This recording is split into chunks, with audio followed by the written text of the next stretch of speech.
Ils ont changé désormais la donne. Le groupe Divine 4.0, c'est un bar-restaurant qui vous transporte au cœur même des saveurs africaines. Du bon vieux poisson silure à la braise, une spécialité de chez nous. Un concept pour tous, pêche ton poisson vivant et laisse-toi servir par une équipe qualifiée et dévouée. Le restaurant Divine 4.0, c'est une explosion de papilles. C'est aussi un espace rafraîchissement adapté au confort des fins gourmets. Le groupe Divine 4.0 vous ouvre également les portes de l'auto-école pour une formation de haute qualité en conduite automobile, toutes catégories confondues. Et ceci dans des conditions uniques. Groupe Divine 4.0, quand la qualité se fait une priorité. Nous sommes situés au quartier Damas, 100 mètres avant le rond-point Damas. Mesdames, Messieurs, bonjour et merci d'être encore en direct sur Info TV dans le cadre de votre programme Espace Mini. De lundi à vendredi, on fera encore ce pourquoi nous sommes payés 10h, 11h52. Vous avez rendez-vous avec les démineurs. Tout à l'heure, on aura la quintessence de l'information parue en kiosque au Cameroun avec Patrick Bala, Bernard Dobasson. Nous livrerons également, comme d'habitude, la dénonciation du jour. L'instant de l'analyse de ce jour nous amènera à parler des fêtes de fin d'année avec une préoccupation. Nous allons évoquer l'aspect ayant trait aux cadeaux, l'aspect ayant trait aux jouets, l'aspect ayant trait aux enfants. Une interrogation, les parents doivent-ils s'endetter pour offrir des cadeaux à leurs enfants en pareille circonstance? De toutes les façons, au canal 317 sur Canal Plus International, vous êtes en direct sur Info TV, votre chaîne de télévision qui monte et qui monte encore. On accueille ceux de nos invités qui répondent déjà présents. Nous commençons par le professeur Emmanuel Eroumé Agom. Bonjour. Bonjour. J'espère que j'ai bien prononcé. Hein? Eroumé Aegom, oui. Aegom. Ça, c'est quel genre de nom? C'est quelle ethnie? Bafia. Ah, Bafia. Eroumé Aegom. Oui, A veut dire fils de. Donc, Eroumé, fils de Egom. Ah, d'accord. Eroumé, fils de Egon. C'est un tout petit peu comme chez les Bassa, les Ngo. Ouais, c'est pareil. Très similaire. Ngo Bajek, Gobadjek, oui. Ngo Nyemek. Ainsi de suite. Donc la fille de Nyemek, la fille de Bajek. D'accord. Le fils de Egom. Et vous, c'est le fils de Egon. Je souligne à l'endroit de nos nombreux téléspectateurs que vous êtes professeur associé de médecine du côté de Ottawa. Vous êtes également chercheur senior à l'Institut du savoir Montforst, par ailleurs maître de recherche à l'IPMM. Et là, nous sommes au Cameroun.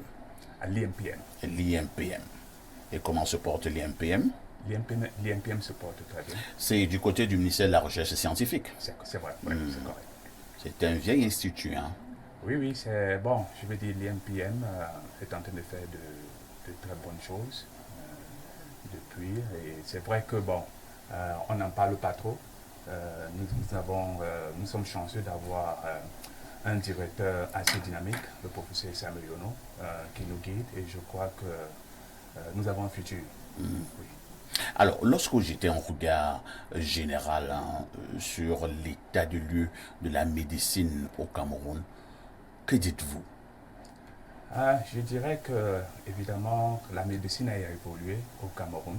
C'est vrai qu'il y a encore beaucoup de choses à faire et nous devons encore vraiment investir.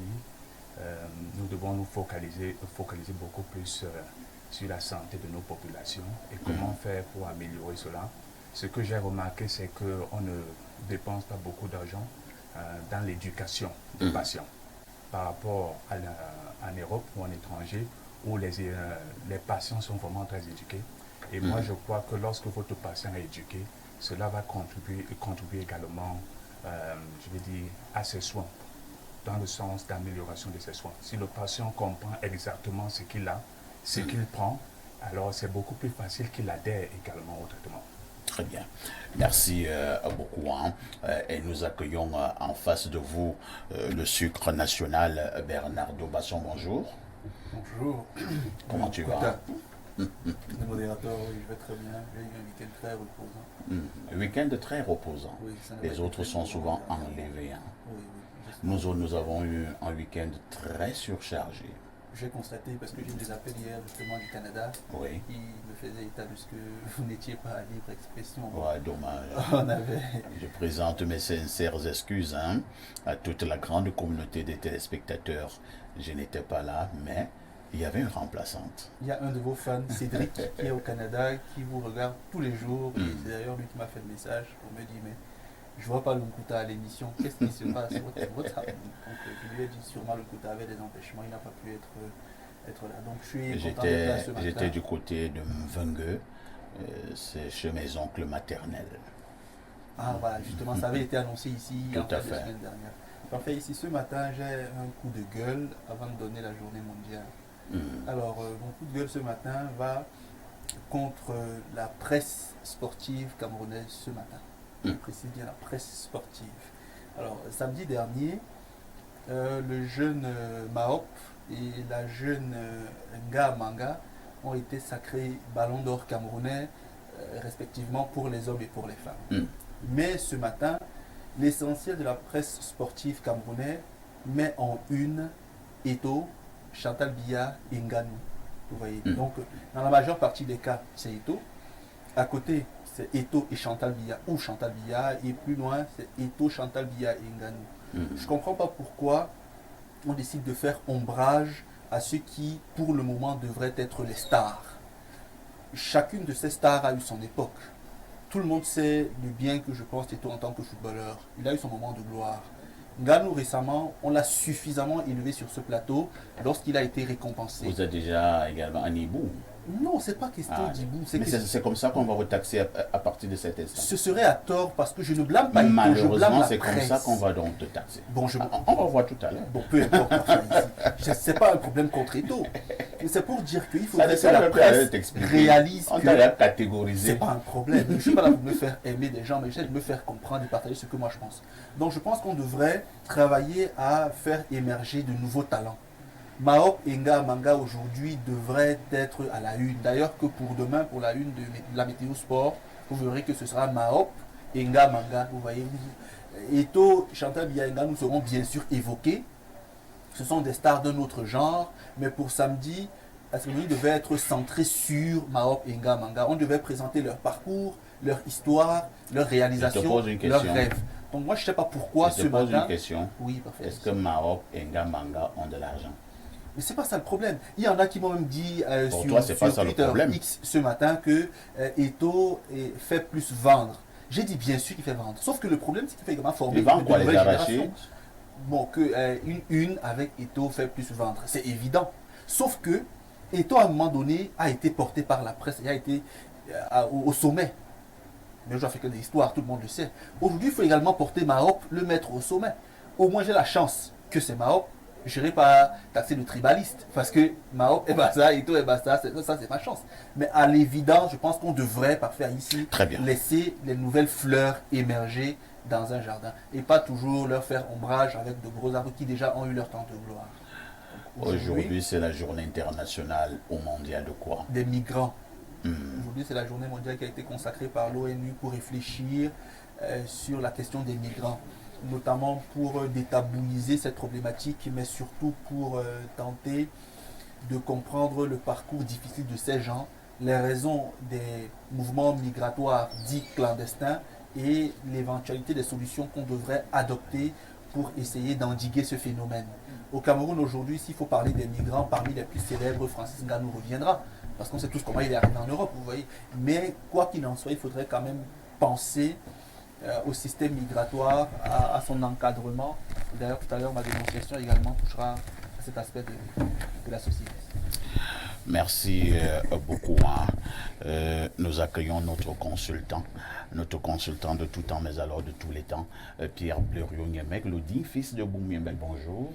Bonjour, parfait ici. Bonjour à vos millions de téléspectateurs. Bonjour aux populations de Saint-Mélima, particulièrement aux régisseurs de la ville de Saint-Mélima. Parfait, j'ai passé mon week-end de ce côté. Le régisseur de la prison. De la prison de Saint-Mélima. J'y ai passé mon week-end. Les populations du Sud, on le sait, sont très accueillantes, très hospitalières, malgré le fait que le Sud aussi vit dans le noir. Bon, ceux qui ne vont pas là-bas croient que peut-être l'élite du Sud a épargné le Sud. Non.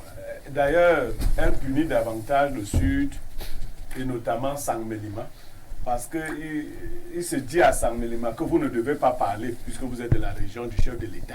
Donc c'est là-bas que toutes les misères ont élu domicile. Ouais, il n'y a rien. La lumière, on s'éclaire avec les ampoules rechargeables, là, des choses comme ça. Vous parlez là du Sud. De Sang-Melima, le département du chef de l'État. Donc les gens, quand ils viennent à Yaoundé, ils mentent au chef de l'État. Bon. Quand le chef d'État doit aller là-bas, certainement, bon, il y a les groupes chez lui, il y a tout. On est en train d'ériger un grand monument à Sang-Melima à l'honneur du chef de l'État. Voilà, donc, c'est pas moi, je ne vais pas ressusciter ici Charles Ateba Yéné. Il l'a suffisamment dit. Il a parlé des paradoxes l'élite du du pays Sud, organisateur. L'élite du Sud, je ne sais pas exactement ce qu'elle va dire aux populations du Sud quand Biya ne sera plus président. Parfait, je ne sais pas. L'élite du Sud, je ne sais pas ce qu'elle va dire. Parce que cela n'aurait pas été une mauvaise chose que le Sud se porte un peu mieux que les autres départements. Cela n'aurait pas été une mauvaise chose. Vous comprenez? Et ce n'est pas du tribalisme. Les élites du Sud construisent de très belles maisons. Hein? Oui. Et elles ont également de très belles voitures. Très bien. Sans oublier de très belles femmes. Très bien. Mais voilà, elles font déjà beaucoup ces élites. Très bien, c'est très bien. Mais je ne Tu as vu sais les pas maisons des élites du ce Sud? que l'élite du Sud... Parce que ce mensonge va s'arrêter. Vous savez, aujourd'hui, chaque fois que vous voulez tromper les populations du Sud, vous leur dites que non, vous savez, si Biya part là, vous êtes foutus. Un autre viendra, fera mieux pour le Sud que Biya, que vous, qui avez trompé l'élite la population du Sud. Le Sud souffre. Papa ici.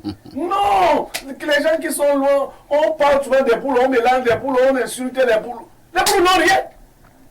Les poules n'ont rien.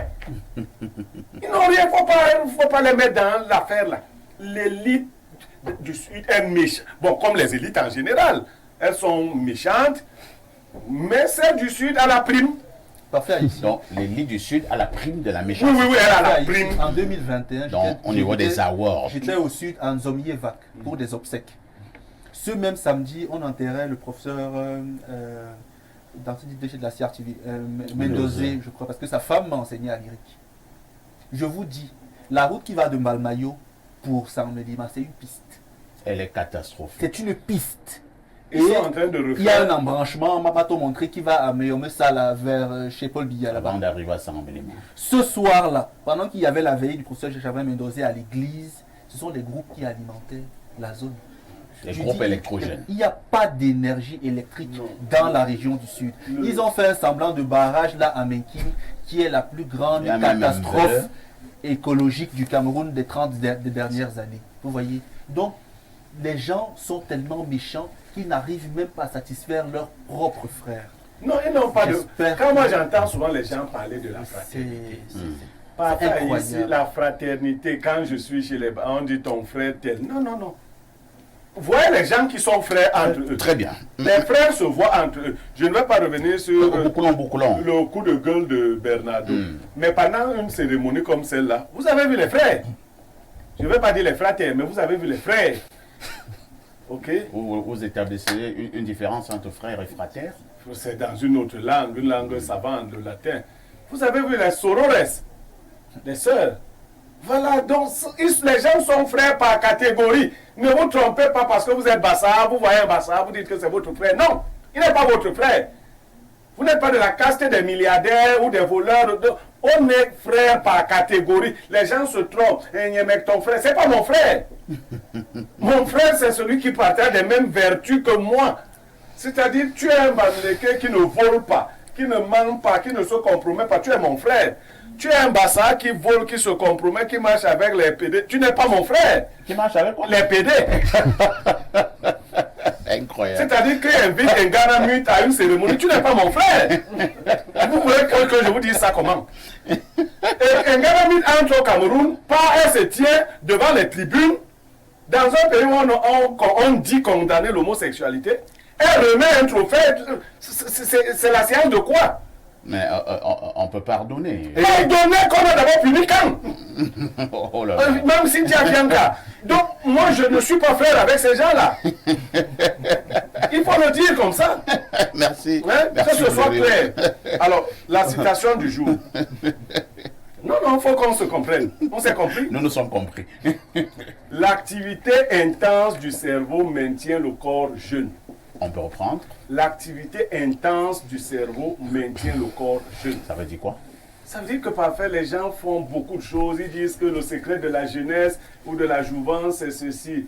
D'autres vont même jusqu'au... Quoi, vous faites les quoi esthétiques là, la chirurgie esthétique pour ne pas vieillir. Vous voyez une fille qui était en mariage il y a 28 ans, qui aujourd'hui a 31 ans, qui fait ça ne maintient pas jeune. Ça vous trompe. Tout ça lâche. Le sport, il aide. Mais je vous assure, ceux qui font travailler leur ménage de manière intense, rajeunissent sans... Vous n'avez pas constaté que les enseignants ne vieillissent pas beaucoup? C'est vrai. Les jeunes comprennent... Bon, les vrais enseignants, pas les buveurs avec les non. Les vrais enseignants, c'est-à-dire ceux qui préparent les cours, lisent et tout le reste, vous restez jeunes. C'est un secret qu'on ne dit pas aux gens assez. L'activité intellectuelle intense maintient le corps jeune. Très bien. Parce que les cellules du cerveau sont celles qui, lorsqu'elles faiblissent, font vite vieillir le corps. Vous verrez que les retraités meurent vite. Il ne se régénère même. Parce que beaucoup, quand ils vont en retraite, n'ont plus rien à faire, vont s'asseoir, ils commencent à raconter les histoires sur les femmes des gens. Et puis c'est la mort. Merci beaucoup Pierre Blériot pour cette autre sagesse matinale. Accueillons le révérend pasteur Fabrice et Stéphane Guégou. Bonjour. Bonjour Monsieur Pafa ici, bonjour à tout le panel, bonjour aux millions de téléspectateurs de Info TV, particulièrement de l'émission Espace Miné. Et je voudrais un peu m'inscrire dans la logique de Blériot. Ah bon? Oui, je me suis posé la C'est question. compliqué de s'inscrire sur la logique de Blériot. Hein? Oui, je me suis souvent posé la question de savoir ce que le président de la République a fait aux élites du Sud.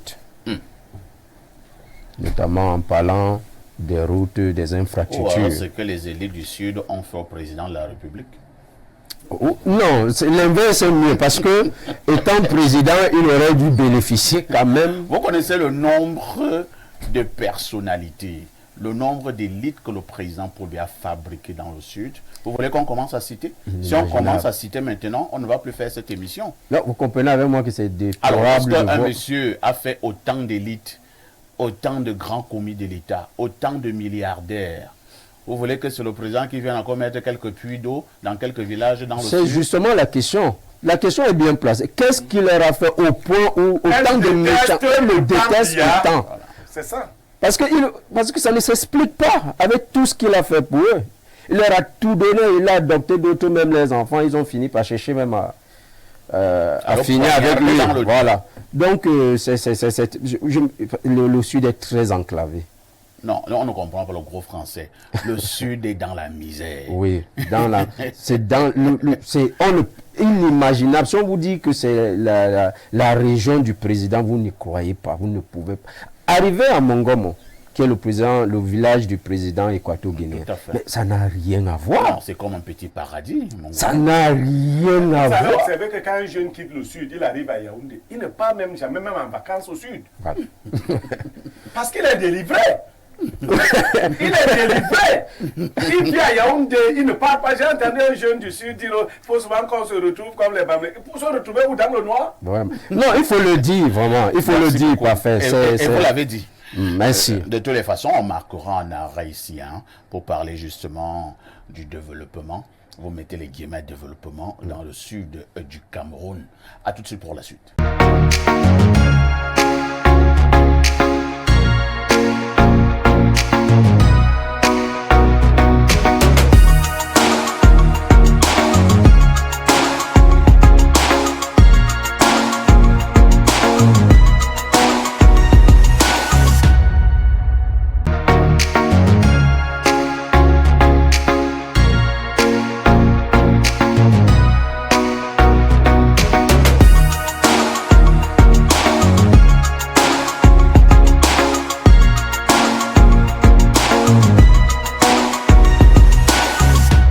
styles ont changé désormais la donne. Le groupe Divine 4.0, c'est un bar-restaurant qui vous transporte au cœur même des saveurs africaines. Du bon vieux poisson silure à la braise, une spécialité de chez nous.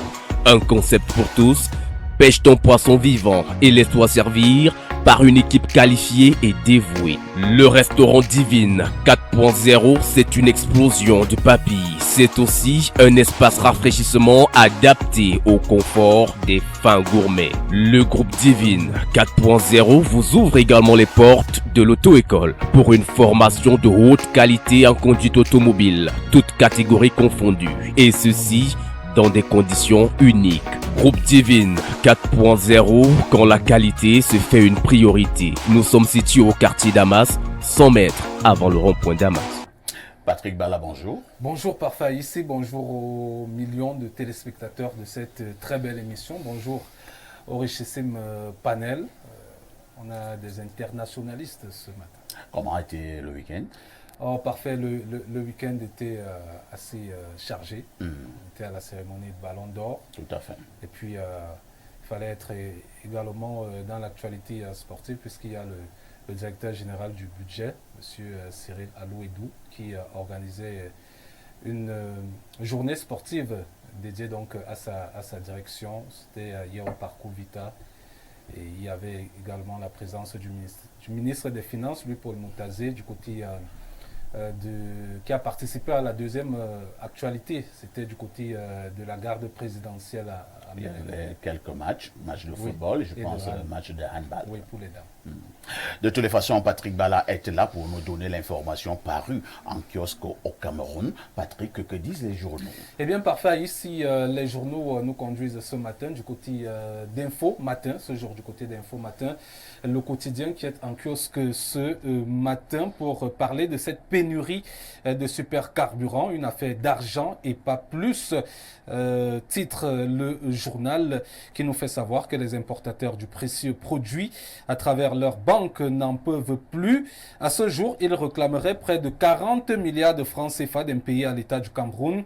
Et si rien n'est fait par ici d'ici la fin du mois en cours, la dette pourrait, selon une source réputée crédible, atteindre la barre des 500 milliards de nos francs CFA et des tensions plus aiguës d'ailleurs dans les stations-service envisagées. Et à l'observation, le soutien des pouvoirs publics via la subvention du prix du litre à la pompe ne serait plus une solution. Information dans son intégralité à retrouver ce matin en page 3. Allons du côté de la météo à présent, le journal d'information, d'enquête, d'analyse et surtout de reportage. Le Tri Hebdo, ça il faut le préciser, parle des droits de l'homme. Et c'est ce tortionnaire nommé Vandorayolo, c'est donc la grande une du journal La Météo ce matin, qui nous fait savoir que bien que les chiffres avancés selon des informateurs varient de 500 millions de francs CFA à 2 milliards de nos francs, deux faits restent toutefois constants. Beaucoup d'argent emporté du domicile privé de Yaoundé, du digne fils de Messok, par Moyo Moussala, et plus grave, des services à la Martinaise Zogo, ou presque infligés aux présumés voleurs. Par ailleurs, ses proches, une organisation non gouvernementale, dénonce d'ailleurs cette actualité-là retrouvée en page 2 et 3. Allons du côté du journal Repère qui parle également d'un autre membre du gouvernement. Tous sont logés à la même enseigne. On parle cette fois de Ferdinand Ngongo, imperturbable. Il s'agit bien sûr du secrétaire général à la présidence de la République. Selon ce journal, il occupe depuis 2011, vous le savez, une fonction hautement stratégique dans les arcanes du pouvoir. L'un des rares postes qui garantit un accès direct au chef de l'État pratiquement au quotidien. Un tel privilège s'expose d'ailleurs aussi aux attaques commanditées. Lui, toutefois, selon le journal, a un moral bien au fixe.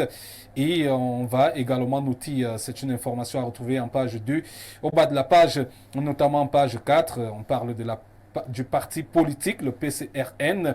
Les jours de Cabral Libi sont comptés selon ce journal à retrouver en page 4. C'est d'ailleurs la grande une du Messager, le journal de Feu Pius Ndiawe, qui parle surabondamment de cette affaire Cabral Libye-Kona. Le combat perdu de la légitimité, c'est la grande une du journal Le Messager. Eh bien, selon ce journal, débouti par la justice, le président du Parti pour la Réconciliation nationale, en porte-à-faux avec le fondateur du PCRN, paye-t-il le prix de son arrogance à l'Assemblée nationale? Information à retrouver ce matin en page 3. Allons du côté de la Nouvelle Expression qui revient sur ce congrès MRC, RDPC, PCRN. Même tarif pour la Nouvelle Expression. Eh bien, selon ce journal, pour la première fois, les leaders nationalistes avaient donc posé devant l'instance internationale la question de l'unification du Cameroun anglophone et francophone avant l'indépendance. La mafia internationale est passée en force plus de 70 ans plus tard. L'histoire est là pour rappeler que la tricherie a donc des limites. Information à retrouver ce matin en page 4. Le jour d'Aman Manal au quotidien bleu revient sur la mairie de Yaoundé. Le budget en baisse de 4,36%.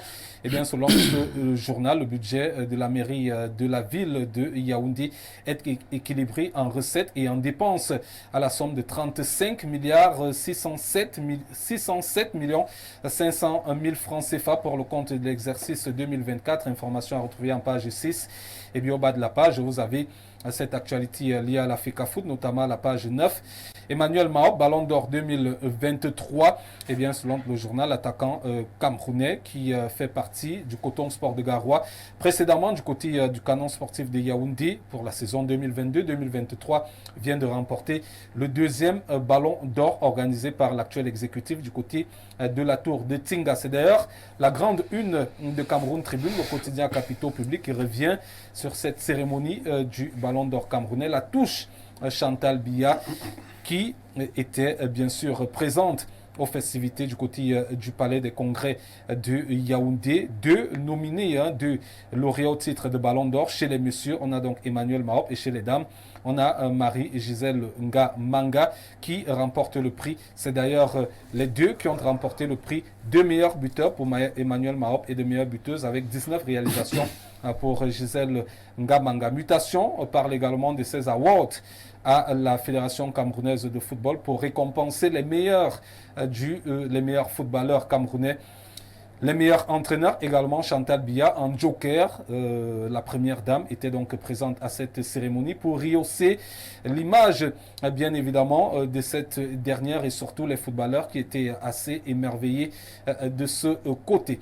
Allons du côté de la nouvelle qui revient sur le patronat et cette fusion, le GICAM qui est désormais GICAM, eh bien cette société est déjà là, nous fait donc savoir le journal en page 4 ce matin. Et au bas de la page, notamment en page 5, de la page 5 à la page 8, on parle de cette pénurie de carburant et Lundo et Somba, enfin abattus par la mafia, titre ce journal. Le Zénith, également en kiosque ce matin, revient sur l'assassinat de Martinez Zogo. Les officiers de la manipulation dans le viseur, eh bien, des sanctions plus importantes sont attendues du chef de l'État contre des personnes qui font donc des pieds et mains pour faire entrave à la justice.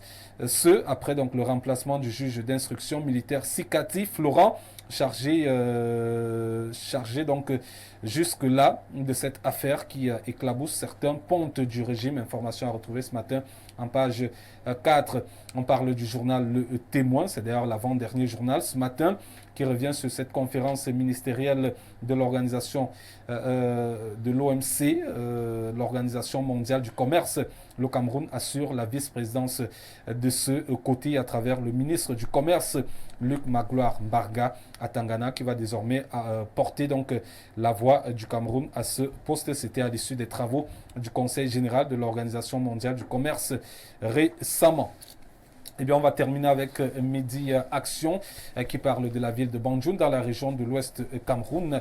L'honorable Albert Kwenche offre un forage moderne aux populations à Banjoun et ses environs. Eh bien, c'est avec ce journal parfait ici qu'on referme cette revue de presse Acte 2 sur Info Télévision. Vous le savez, la première revue de presse, c'est à 6h45 avec Théophile Vianney Biya. La seconde revue de presse, c'est au cours de ce prestigieux programme à partir de 10h et 15 minutes par Faïs. Merci Patrick Bala pour toutes ces informations fraîches parues en kiosque au Cameroun. Vous ne partez pas, vous nous donnez le fait saillant qui retiendra notre attention ce soir aux 19h et aux 20h. Eh bien, par Faïs, comment ne pas revenir sur la très belle cérémonie du Ballon d'Or organisée par la Fédération camerounaise de football. C'était le week-end dernier au Palais des Congrès et rehaussé par la première dame, Madame Chantal Biya, qui a apporté une touche assez particulière à cet événement. C'est la première fois d'ailleurs qu'elle assiste à un événement concernant une actualité sportive, qui plus est footballistique. Donc, le 19h et le 20h ont décidé de se consacrer à cette cérémonie de Ballon d'Or hautement relevée selon les internautes. Patrick Bala. Parfait ici. À demain 10h. À demain, parfait ici. On dira encore merci à Patrick Bala pour toutes ces informations. À tout de suite pour la suite.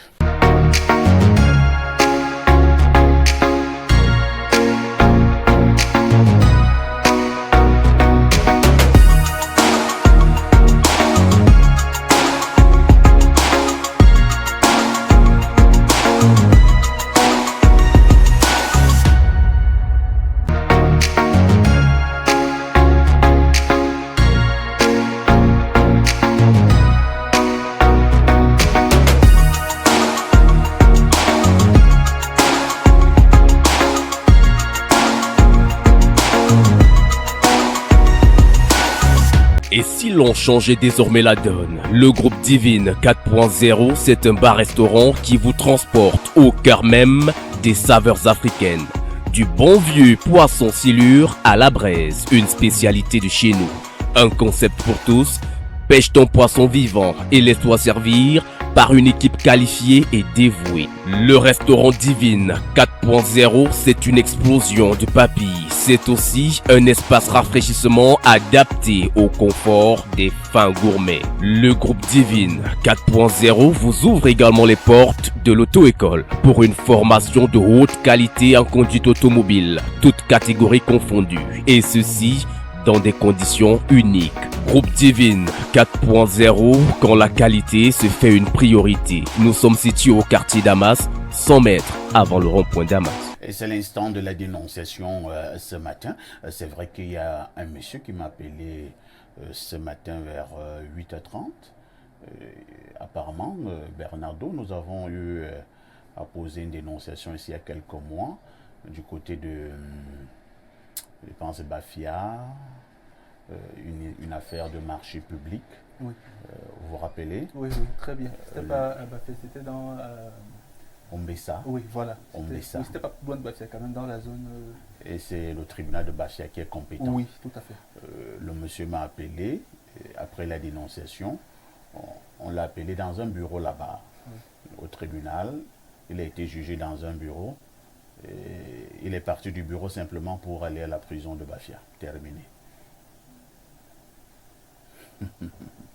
Comme je vous le dis. Vous allez me donner son contact, on va ici, parce que... Il n'a pas de contact en prison. Il m'a appelé ce matin, c'était par... il n'a pas laissé son nom, quelque chose comme ça, parce que... Il m'a dit que ça s'appelle Mengili Emmanuel.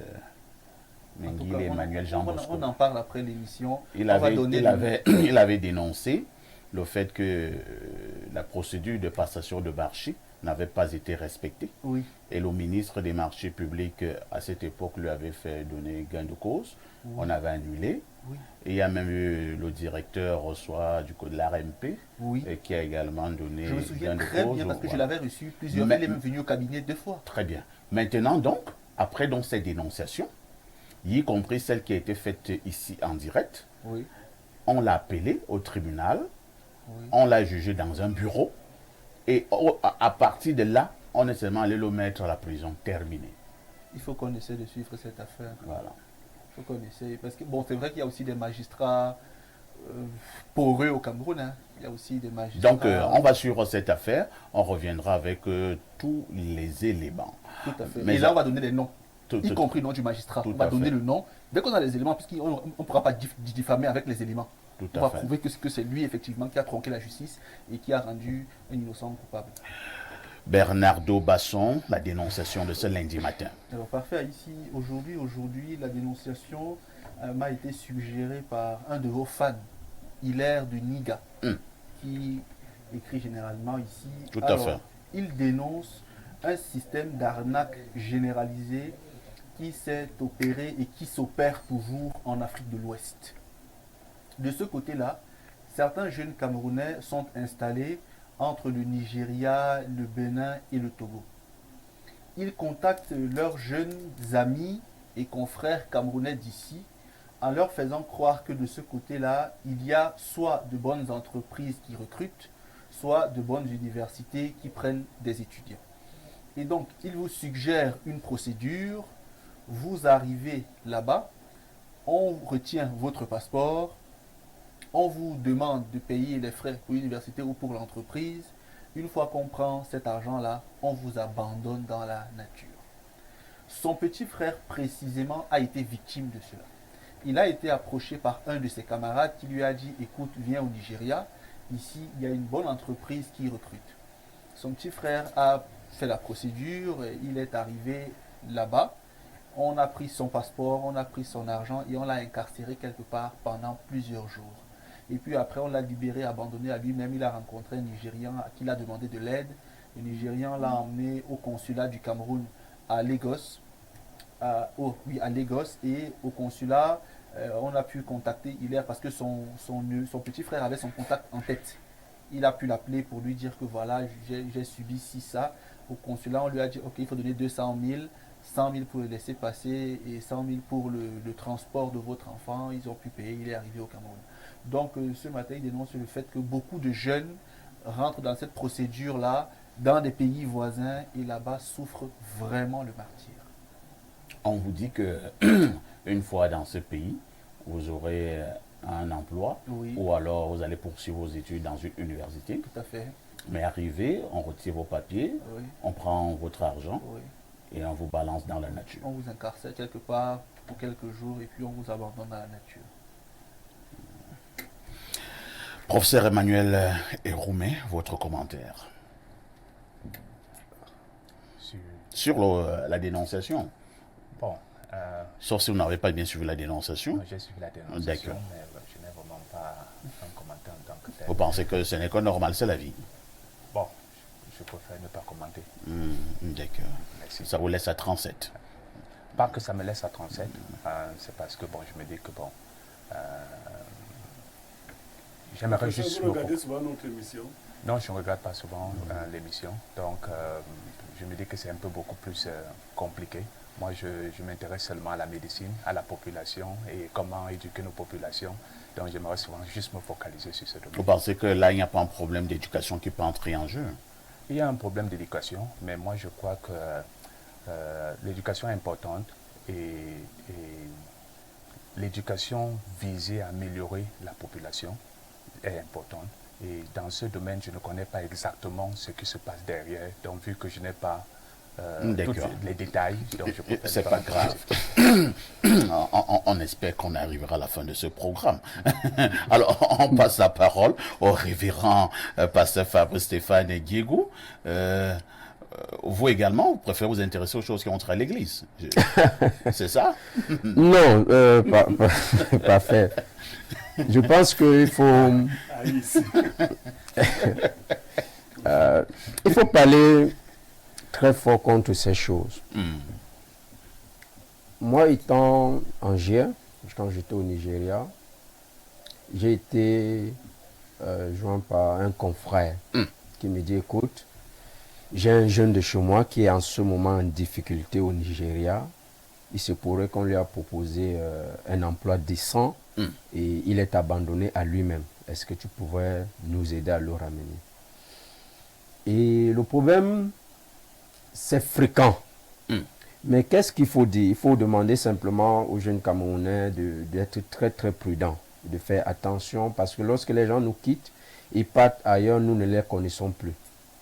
Déjà, quand les gens se retrouvent dans un autre pays, ils ne sont plus les mêmes. Ils disent qu'ils sont en aventure. Hein. Ils sont en aventure, donc tout ce tous les coups sont permis. Exactement. Mais tout ça part de la misère dans laquelle le Cameroun se trouve.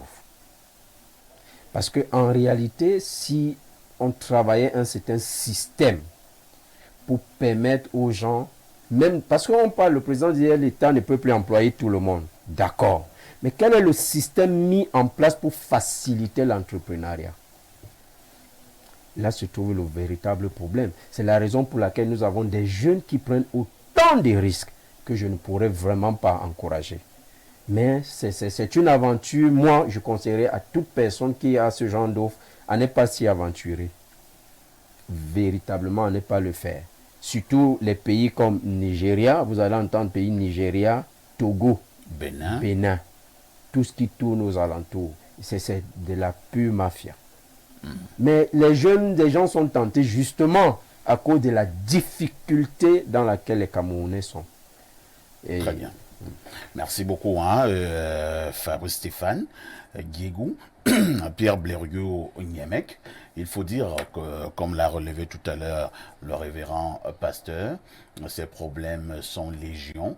Les cas, nous les en avons justement eu, mais plus on en parle, malheureusement, j'ai la nette impression qu'ils sont de plus en plus nombreux qui tombent dans ces pièges. Le piège d'avoir une vie meilleure à l'étranger. Parfois ici, vous avez déjà vu quelqu'un qui a trouvé de l'argent quelque part et est venu appeler ses frères pour qu'ils aillent l'aider à ramasser? Je n'ai jamais vu. À la vérité, quand les humains trouvent une bonne chose, ils n'informent pas souvent les autres. Je préfère vous dire mes choses comme ça. l'histoire de la souris et le diamant. Non, je préfère vous dire mes choses comme ça. Quand un humain trouve une bonne chose, il ne revient pas dire aux autres. À l'emporter. J'ai donc ce genre de principe dans ma vie et bon, je parais un peu bizarre, mais ça m'a protégé. Si les amis viennent me dire non, il y a un truc bien là-bas, je ne parle pas. Et après, j'entends que non, c'était un piège. Quelqu'un a volé, on a fait, ils sont déjà au commissariat. Parce que j'ai souvent vu que les gens vous appellent seulement quand ils savent qu'il y a une mauvaise chose. Pour vous piéger. Donc, les jeunes sont désarticulés, ils sont désorientés, ils sont abandonnés à eux-mêmes. Mais le combat doit commencer ici. L'emploi décent, c'est quoi? Parce que vous pensez que les Nigérians ont tous les emplois décents au Nigeria. Ils sont remplis ici en Bogada et au Kamiyabasi parce qu'ils avaient les emplois décents là-bas. Non, ils les ont Et pas. il faut préciser que le Nigeria, malgré qu'il soit première puissance économique, ils sont sous-développés. Bien sûr, bien sûr. C'est comme l'ancienne Chine. Quand la Chine commençait à... Les Nigérians que moi je vois là en Bogada, bon, c'est vrai que pour la plupart, ils venaient des villages du Nigeria. Mais je ne crois pas pour les pays d'Afrique noire qu'il y ait un pays qui ait suffisamment d'emplois dans notre système-ci pour venir chercher. Il y a des pays qui manquent de la main-d'œuvre qualifiée. Ça ne peut pas être le cas du Nigeria par rapport au Cameroun. Non, ça c'est exclu. Ils sont plus qualifiés que nous. Donc il faut même souvent, le problème c'est que même si on veut la vie facile, il faut quand même aussi mettre la tête en mouvement. Si tu essaies de réfléchir, bon, Basson, on a dit à Basson qui avait 3 sacs de diamants en Vrombi. Basson a trouvé que les 3 sacs sont très lourds. Il appelle papa ici, mais venez, que chacun porte un sac. Non. Okay. C'est les ossements humains. Moi, Basson veut qu'on nous attrape. Parce qu'on lui a dit que cherche tes complices. Si c'est le diamant, il ne va pas nous appeler. On va seulement voir comment la vie de Basson change et tout le reste. Donc utilisez le cerveau. On dit qu'il y a quelque chose de bon là-bas. Tout le monde s'engouffre. Je vous assure, parfait, ça c'est ceux qui vont à l'extérieur. On arnaque les Camerounais sur place étant dans leur maison. Tout à fait. Dans leur maison. C'est une psychologie des gens qui aiment la facilité, qui croient au miracle et des choses comme ça. Vous voyez, je lui disais ce matin quand on rentrait, que dans notre pays, par exemple en Bogada, les gens sont heureux de savoir qu'il y a un milliardaire quelque part. Eux sont heureux pour cela. Bon, mais c'est bien. Sauf que ce n'est pas vos milliards. Et si le milliardaire vous dit quelque chose qui est faux, vous croyez à la chose parce qu'il est milliardaire. Donc, il faut une petite retenue pour la jeunesse. Il y a des pays, on ne peut pas venir vous dire qu'il y a l'emploi. L'emploi de quoi? Tu travailles dans quoi? Comme technicien, les Nigérians, c'est 50 fois les cadres. Ici, je parle de ce que je connais. Tous les jeunes de Vogada qui sont là, personne n'a réussi à ouvrir une boutique. Toutes les boutiques que vous verrez là, les Nigérians sont venus les ouvrir pour eux, ou les Bamileke, quelquefois. Donc un Camerounais va quitter ici pour aller ouvrir une boutique au Nigeria. Pour aller réparer les pièces, fabriquer les pièces, on vous tend des pièges. Et vos frères là, le cousin de Niga qui appelle l'autre cousin, est-ce que quand il était au Cameroun, il leur faisait d'abord du bien? Il les aidait. C'est quand ils se retrouvent de l'autre côté qu'il les aime déjà beaucoup. Non. Merci beaucoup. Hein. Ah, vous avez un peu d'inspiration. Voilà. Ah, d'accord. En fait, moi, j'aime me focaliser sur des solutions. Moi, ce que moi, je peux dire aux jeunes de maintenant, c'est que le paradis n'existe pas. C'est chacun qui crée son paradis. Il n'y a pas un endroit qui est meilleur ou quoi que ce soit. Et j'invite vraiment les jeunes d'utiliser leur imagination pour créer leur paradis. Et ce que je peux dire, c'est que beaucoup pensent que leur futur est déterminé par des capacités financières ou des choix qu'ils font dans la vie, ou le hasard, ou peut-être même la chance. Mais ce que moi je peux dire, c'est que lorsqu'on regarde par exemple les Écritures nous enseignent autre chose. Que vraiment ce qui va déterminer votre vie, en fait, c'est votre cœur spirituel. Le cœur spirituel, peut-être, c'est un concept qui peut être nouveau, mais ce que je veux dire par là, peut-être je pourrais l'expliquer plus tard, ce que c'est que le cœur spirituel, c'est parce que c'est votre cœur spirituel, en fait, qui va déterminer vos actions. Et vous savez que vos actions détermineront également vos habitudes, et les habitudes vont déterminer le caractère. Nous savons tous que c'est du cœur spirituel que découlent tous les enjeux de la vie. Et je dis souvent aux jeunes que je pense dont je suis. C'est pour dire que si vraiment je pense que je vais devenir quelque chose et j'y crois, je vais le faire. Bon, j'invite les jeunes maintenant d'utiliser leur imagination. L'imagination, comme disait quelqu'un, c'est un signe d'intelligence. C'est le premier signe d'intelligence. C'est pas l'imagination est beaucoup plus importante que les connaissances ou quoi que ce soit. Et j'invite vraiment les gens à... Vous êtes également pasteur à vous a perdu? Hein, c'est un initié. Maintenant, il s'est libéré. Non, vous venez de dire, il s'est libéré, c'est bon. C'est ce que nous faisons sur ce plateau. Vous venez de dire quelque chose de très important. Je crois que le pasteur va renchérir. Le cœur spirituel. Le cœur spirituel. Moi, je connais cette notion. Mais il faut dire aux jeunes que ceux qui ont les mauvais cœurs spirituels ne peuvent pas prospérer. Oui, bon. Il faut leur dire non, ne les flattez pas. Quand votre âme est sale, lorsque vous n'avez que des pensées de destruction, il ne faut pas que par fait de vie. C'est-à-dire, au lieu de penser à comment vous devez devenir quelque chose de bien, toute votre pensée, c'est comment faire en sorte que Parfait échoue dans ce qu'il fait. Oui, en fait, il est déterminé par deux éléments, le mobile et les objectifs. Quels sont les mobiles que vous avez, les objectifs à atteindre? Ce sont ces deux éléments-là qui régissent comme... le copanaliste parlait du cœur spirituel. Parce qu'en réalité, si ces deux sont faux, ne sont pas fondés sur des principes bibliques véritables, déjà vous avez échoué à la base. Vous avez déjà échoué. Par exemple, si vous souhaitez avoir une voiture parce que votre voisin a une voiture, vous en naguez, et alors vous voulez aussi lui montrer, ça ne marchera pas. Voilà. Ça ne marchera pas. Non, il faut dire ça aux gens. Oui. Le cœur qui est en compétition de jalousie, d'envie, c'est ça qui tue les gens. Même celui qui veut voyager dans ces conditions-là, même en Europe, telle famille veut faire voyager sa fille parce que dans telle autre famille, les filles ont voyagé et on ne sait pas ce qu'elles font là-bas, peut-être du Nganamut, mais il paraît qu'on construit déjà chez elles et tout ça. Voilà vos motivations. Merci. Hein. On passe la parole à Bernardo Basson. Bernardo, que faisons-nous en pareille circonstance? Ces Camerounais de plus en plus nombreux qui sont arnaqués une fois à l'extérieur. Il faut préalablement sonder de façon triangulaire la difficulté. Principalement, M. Nimek a commencé à sortir par là, la conséquence immédiate du capitalisme, c'est l'esprit de compétition. Sauf que chez nous, on a mal cerné la compétition. Elle est subjective et n'est pas objective. Une fois que les jeunes rentrent dans l'esprit de compétition, ils recherchent tout simplement la solution la plus rapide pour être le plus brillant. On essaie de paraître, on n'essaie pas d'être. On éteint l'être, on privilégie le paraître. Et donc ces jeunes prennent d'énormes risques parce que, mus par l'esprit de compétition, ils décident de vouloir tout faire pour plaire aux autres. Et donc ils se retrouvent à emprunter des chemins qui se terminent très mal. Deuxièmement, il y a des familles qui mettent beaucoup de pression aux jeunes, toujours sur la base de cette compétition avec les autres. Il y a des familles qui exigent beaucoup de choses des jeunes très tôt, ce qui pousse ces jeunes à avoir beaucoup d'ambition, parfois démesurée, et commencent à court-circuiter leur formation, leur parcours, leur construction, s'arrêtent sur des chemins qui ne sont peut-être pas les plus importants pour eux et après se détruisent considérablement. Moi, j'ai par exemple une tante, pour faire la petite histoire, qui a contracté une maladie vénérienne il y a quelques années, qui en est décédée parce que très jeune, sa maman lui disait, écoute, on a faim à la maison, il faut sortir, suivez mon regard. Vous voyez?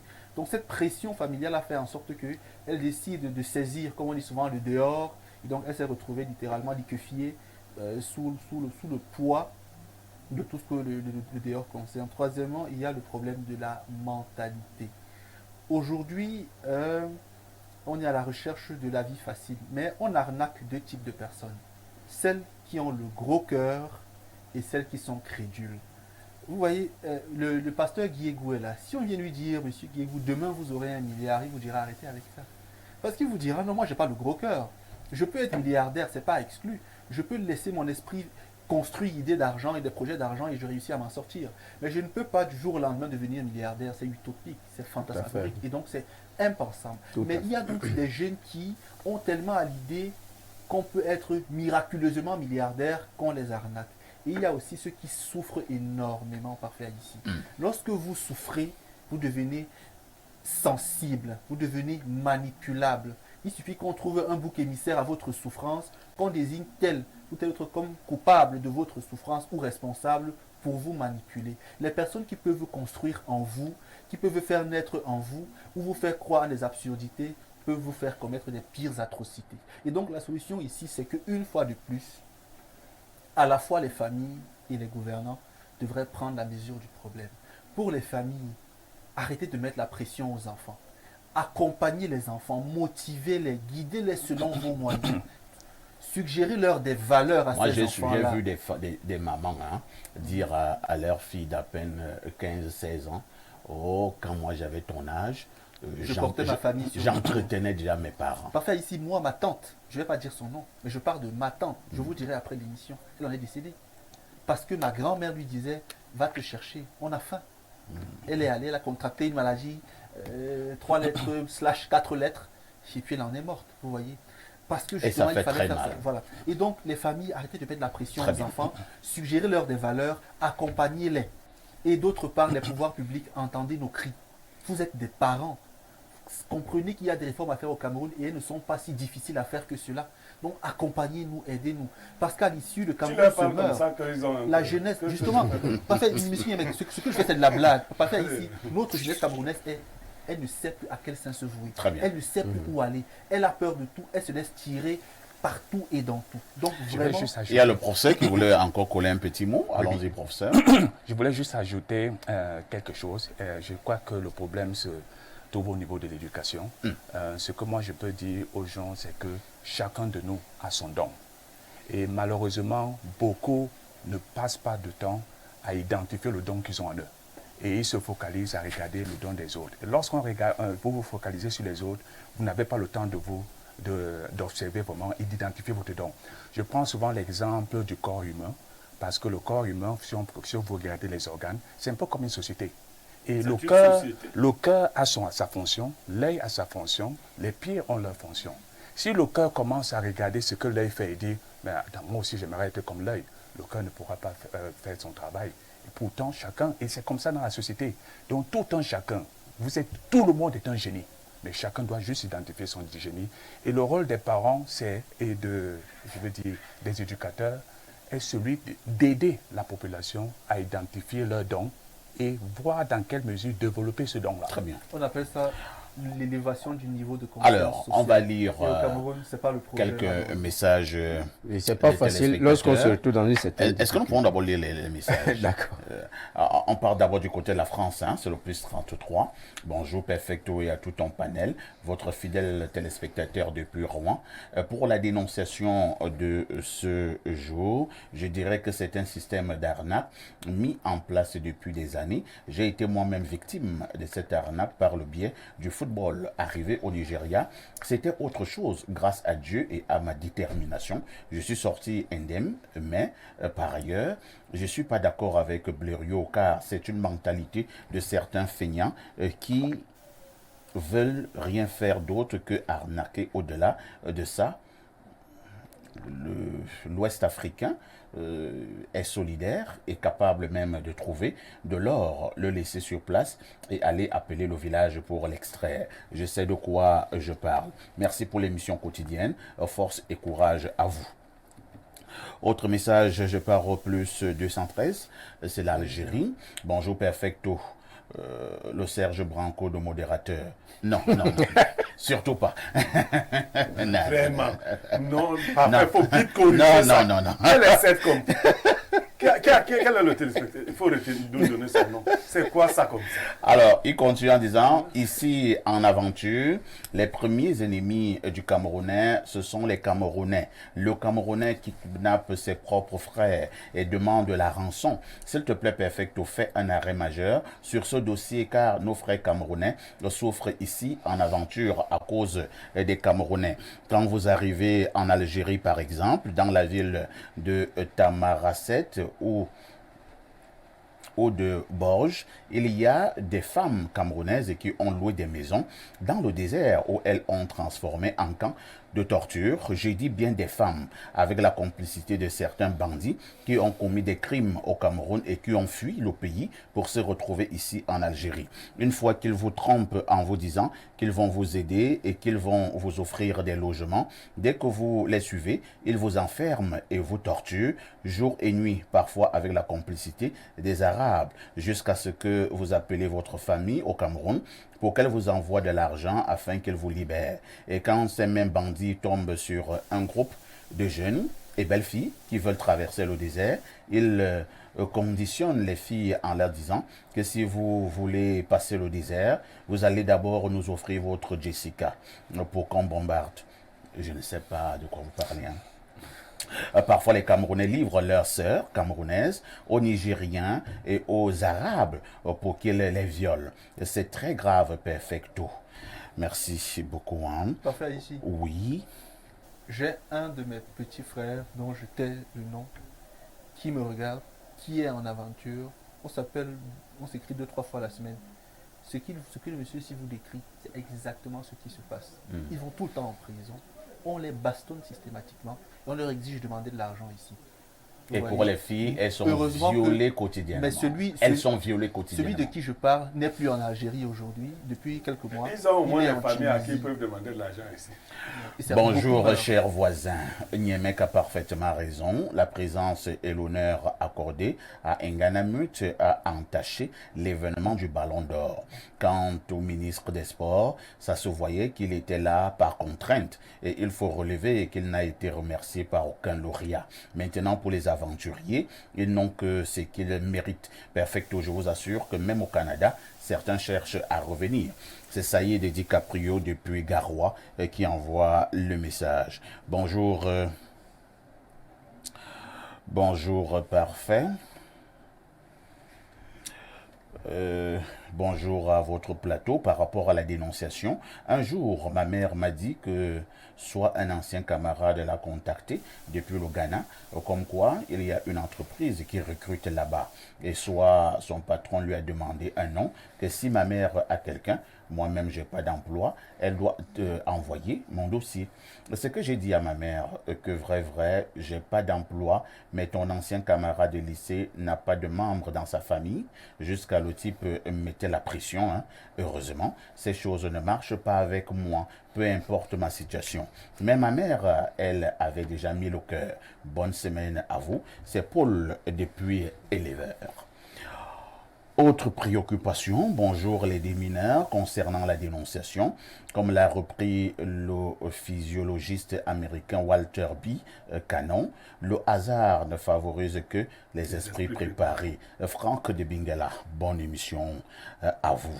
Bonjour parfait, concernant la dénonciation, j'ai un frère qui faisait niveau 1 à l'université de Yaoundé 1. L'un de ses anciens camarades lui a fait une proposition pareille du côté du Ghana. Et là-bas, il avait été incarcéré et on demande des énormes sommes d'argent. Après, ils ont voulu couper ses organes car là-bas, ils font le trafic des organes humains. Chance pour lui, il est rentré au Cameroun. C'est Bandé Junior des Sauces. Autre message, bonjour Perfecto et à tout ton panel.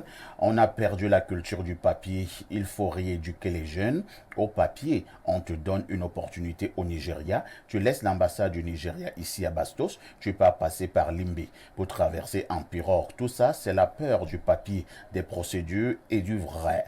On doit déjà rééduquer nos jeunes à la culture de la procédure normale et à nos agents administratifs de donner les vrais renseignements sur ce qu'on leur demande, sans demander le choco bien sûr. Le pic depuis Mimboman. Dans un environnement corrompu, c'est impossible. Alors, on prend cet autre message, bonjour Parfait et à tout ton panel. Parfait, merci beaucoup pour le travail de sensibilisation que vous faites. Blériou Niemek est pointu dans les analyses. Les jeunes sont désormais instruits sur le danger qui les guette en matière de propositions d'emploi qu'on leur fait en Afrique de l'Ouest. Bon début de semaine à vous. C'est justement Hilaire de Niga qui envoie le message. Autre message ce jour. Oh là là, c'est un long message. Bonjour à vous sur le plateau. L'affaire des voyages là, c'est la grosse ruse. Les pays là ont quoi de particulier? Un pays d'Afrique de l'Ouest et Antilles. Et tout ça, ce sont nos dirigeants qui poussent les jeunes à se livrer à toute manœuvre. Juste dans l'espoir de trouver mieux. Et si le pays présentait ne serait-ce que le minimum de vie, les jeunes ne pouvaient même pas penser à ce genre de choses. Le pays n'a pas d'eau, pas d'électricité, pas d'emploi. Même la débrouillardise est un luxe, pas de route, tu veux même aller te débrouiller, on casse ton petit comptoir. Quand je pense qu'un individu ne puisse penser dans sa tête que quitter le Cameroun pour trouver mieux au Togo, vraiment, on a touché le fond. Dieu ait pitié de tes enfants. Et c'est Sami, prof de Nkwaban, qui envoie le message. Alors, que dit celui-ci? Bonjour Parfait et à tout ton panel. Bizarrement, tu évites la une du journal Repère, alors que c'est très intéressant. Comme mon oncle Niemek, le courageux, colle un mot, le pays s'y est sucré. Vous voyez, quand vous avez dans votre tête des mauvaises pensées, vous vous trompez. Tu veux parler d'une autre une d'un autre journal, mais tu parles de Repère. Je connais donc les deux unes. Que ce soit Repère, que ce soit l'autre journal. Maintenant, tu veux que je fasse un commentaire sur ton journal. Je ne fais aucun commentaire. Maintenant, tu peux regarder ailleurs si on fait des commentaires là-bas. Et ça m'amène à prendre un message un peu plus sérieux. Qu'est-ce qu'on nous dit ici? Bonjour, grand parfait et à tout le panel. J'ai aimé l'inter quoi? Il voulait peut-être l'intervention du professeur Héroumé, c'est très profond. Moi, c'est Daniel, depuis Douala. Le temps de prendre un verre d'eau.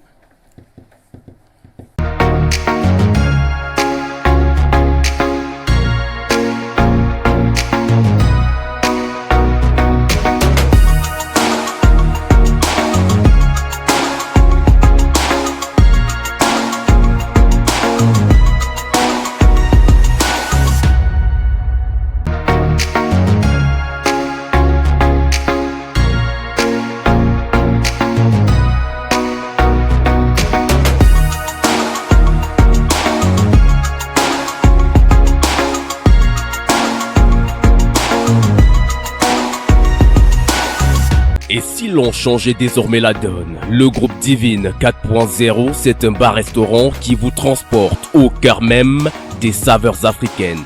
Du bon vieux poisson silure à la braise, une spécialité de chez nous. Un concept pour tous, pêche ton poisson vivant et laisse-toi servir par une équipe qualifiée et dévouée. Le restaurant Divine 4.0, c'est une explosion de papilles. C'est aussi un espace rafraîchissement adapté au confort des fins gourmets. Le groupe Divine 4.0 vous ouvre également les portes de l'auto-école pour une formation de haute qualité en conduite automobile, toutes catégories confondues. Et ceci dans des conditions uniques. Groupe Divine 4.0, quand la qualité se fait une priorité. Nous sommes situés au quartier Damas, 100 mètres avant le rond-point Damas. Bon retour sur ce plateau d'Espace Mini de lundi à vendredi. On ne le dira jamais assez. 10h, 11h52. Vous avez justement rendez-vous avec les démineurs. Nous vous le disions en ouverture ce matin. Nous posons une question. C'est la période des fêtes. La période des fêtes de fin d'année. Les parents sont-ils obligés ou alors doivent-ils s'endetter pour offrir des cadeaux à leur progéniture? On va commencer par le révérend pasteur Fabrice Stéphane Guégou. Les fêtes, c'est dans quelques jours. Hein, pour ce qui est de la fête de Noël, dans très exactement 7 jours. Dans une semaine, ce sera la Noël, l'instant privilégié pour les enfants d'avoir des cadeaux, notamment des jouets. Vous êtes prêts? Les enfants ont déjà des jouets chez vous? Bon, papa, ici, ce que je dois dire, c'est que les cadeaux aux enfants ne devraient pas simplement se résumer en un seul jour. Non, vous ne répondez pas à ma question. On va étape par étape. Est-ce que vous êtes déjà prêts? Les enfants chez vous ont déjà chacun son jouet? Bon, c'est en chemin. Pas encore. Pas encore, pour faire court. J'ai répondu à la première question. D'accord. Les cadeaux dont à l'endroit des tout petits, ces jouets à l'endroit des tout petits, c'est vraiment un impératif? Comme je le disais déjà en entame, on n'est pas forcément obligé d'attendre ce jour pour faire des cadeaux aux enfants. Les cadeaux peuvent être donnés aux enfants. C'est vrai que c'est un jour particulier pour les tout petits, mais chaque jour peut signifier beaucoup de choses pour les enfants. On n'attend pas un seul jour pour leur accorder l'amour. Maintenant, s'il faudrait, tout dépend de l'éducation qu'on a commencé à donner aux enfants dès la base. Il y a des familles, surtout que ces derniers temps, les temps sont très difficiles, M. Pafa, ici. Les Camerounais s'en sortent de moins en moins. Ceux qui essayaient de manger souvent 3 fois par jour commencent à connaître des difficultés dans leurs assiettes. Tout à fait. Oui. Donc, on parle de... C'est vraiment, les temps sont très difficiles. D'ailleurs, la Bible avait dit que dans les derniers temps, les temps seront difficiles. Maintenant, s'endetter, vous allez aller vous endetter chez qui? Puisque ça ne laisse personne en ce moment.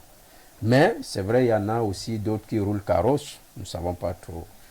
Nous savons aussi qu'il y a plusieurs voies. Mais les cadeaux à l'endroit des petits, c'est pas vraiment, je veux dire, impératif pour ce jour. C'est pas impératif pour ce jour. Pour ce jour. Donc, ça, on peut forcément, je ne dis pas de ne pas le faire, mais je dis de façon, comme on parle vraiment impératif, je pense que tout dépend de la manière qu'on a commencé à éduquer les enfants dès la base. Est-ce que c'est un problème d'éducation? Nous savons que c'est la Noël. Nous vivons en société et cela suppose que vous avez des voisins. Alors, tous les enfants des voisins auront leur voiturette, leur poupée et que sais-je encore. Les vôtres n'auront rien. Et vous viendrez tenir le langage à vos enfants que non, les cadeaux, ça peut être tous les jours. Vous êtes sûr que vous aurez une oreille attentive? C'est pourquoi je parle d'éducation. Si dès à la base, les enfants savent que quand il y a, vous les faites des cadeaux, vous vous occupez d'eux, et surtout, si vous sentez qu'il y a des difficultés, faites asseoir les enfants et discuter avec eux. Les dire voilà. Est-ce que les enfants comprennent? Oui. Un enfant de 3 ans va comprendre que papa est en difficulté? Il comprend pas. Alors que son voisin, Justement, c'est ça. qui a le même âge que lui, a une voiturette, Non, très il bonne comprend. voiturette, Il qui comprend. fait pion, pion, pion, pion, pion. Il Mais lui va comprend. comprendre, moi je n'ai pas passé papa en difficulté. Oui, il va comprendre. L'enfant là va Je te continue à regarder dire ceci. bizarrement. Je continue à dire ceci. Oui. Nous devons nous battre autant que possible. Mais si nous arrivons à la... C'est vrai que nous devons nous organiser Oui, dès la base pour pouvoir préparer ces jours-là, ces temps. Comme l'a fait, c'est dans une semaine. Ce n'est pas c'est en ce moment plutôt qu'on fait les achats. C'est en ce moment qu'on trouve de l'argent. On est d'accord. Mais maintenant, il y a un nouveau phénomène qui est dehors par faire. lequel? C'est le départ vers le Canada. Ça veut dire que vous pouvez être dans une réunion, la présidente ou le président de la réunion, lui attend vos cotisations. Quand vous devez prendre à la dernière minute, lui, c'est l'argent du billet d'avion. Donc, et vous vous retrouvez dans des difficultés. Donc, C'est vrai que j'ai lu sur les réseaux sociaux quelqu'un qui disait qu'il y a certains trésoriers qui ont des blagues de mauvais goût. En pareille période, le bonhomme se filme et il est à l'aéroport. même s'il accompagne quelqu'un, vous comprenez. Donc, pour revenir vraiment, pour dire, nous devons nous organiser. Ce n'est pas aujourd'hui qu'on commence à chercher. C'est vrai qu'il y a des imprévus. Il y a beaucoup de choses qui arrivent constamment, des imprévus qui font en sorte qu'à un moment donné, l'organisation qu'on s'est fixée, on est obligé un peu de briser et tout le reste. Mais les miens en auront. Très bien. Merci, parole rassurante. Dieu merci pour ces tout petits. Pierre Blériot, que nous collons au contexte. Nous sommes en période de fêtes, et surtout les fêtes de fin d'année.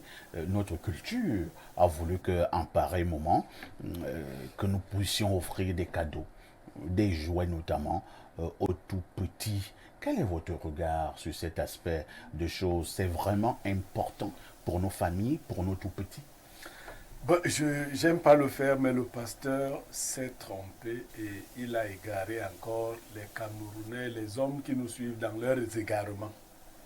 Si vous faites attention à ce que nous disons autour de cette période, nous cultivons bien le contraire de ce que nous avons dit au début. N'enseignez pas à vos enfants qu'ils doivent regarder et imiter les autres. Exact. Non, ça va plus loin. Non. Ça va plus loin. Ne leur enseignez pas non plus qu'ils doivent obtenir les choses parce qu'on a dit que tout le monde doit avoir les choses en ce moment. Pourquoi? Est-ce que la réalité de la vie est comme ça? C'est ce que j'essayais de dire. Non. Vous avez dit qu'il faut se préparer. Moi, je ne me prépare pas. D'ailleurs, je n'offre même rien. J'ai ramené plusieurs angles. Non, Oh, d'accord. Il y a un point à clarifier. Ce n'est pas facile, mais vous pouvez forger ça dans vos enfants.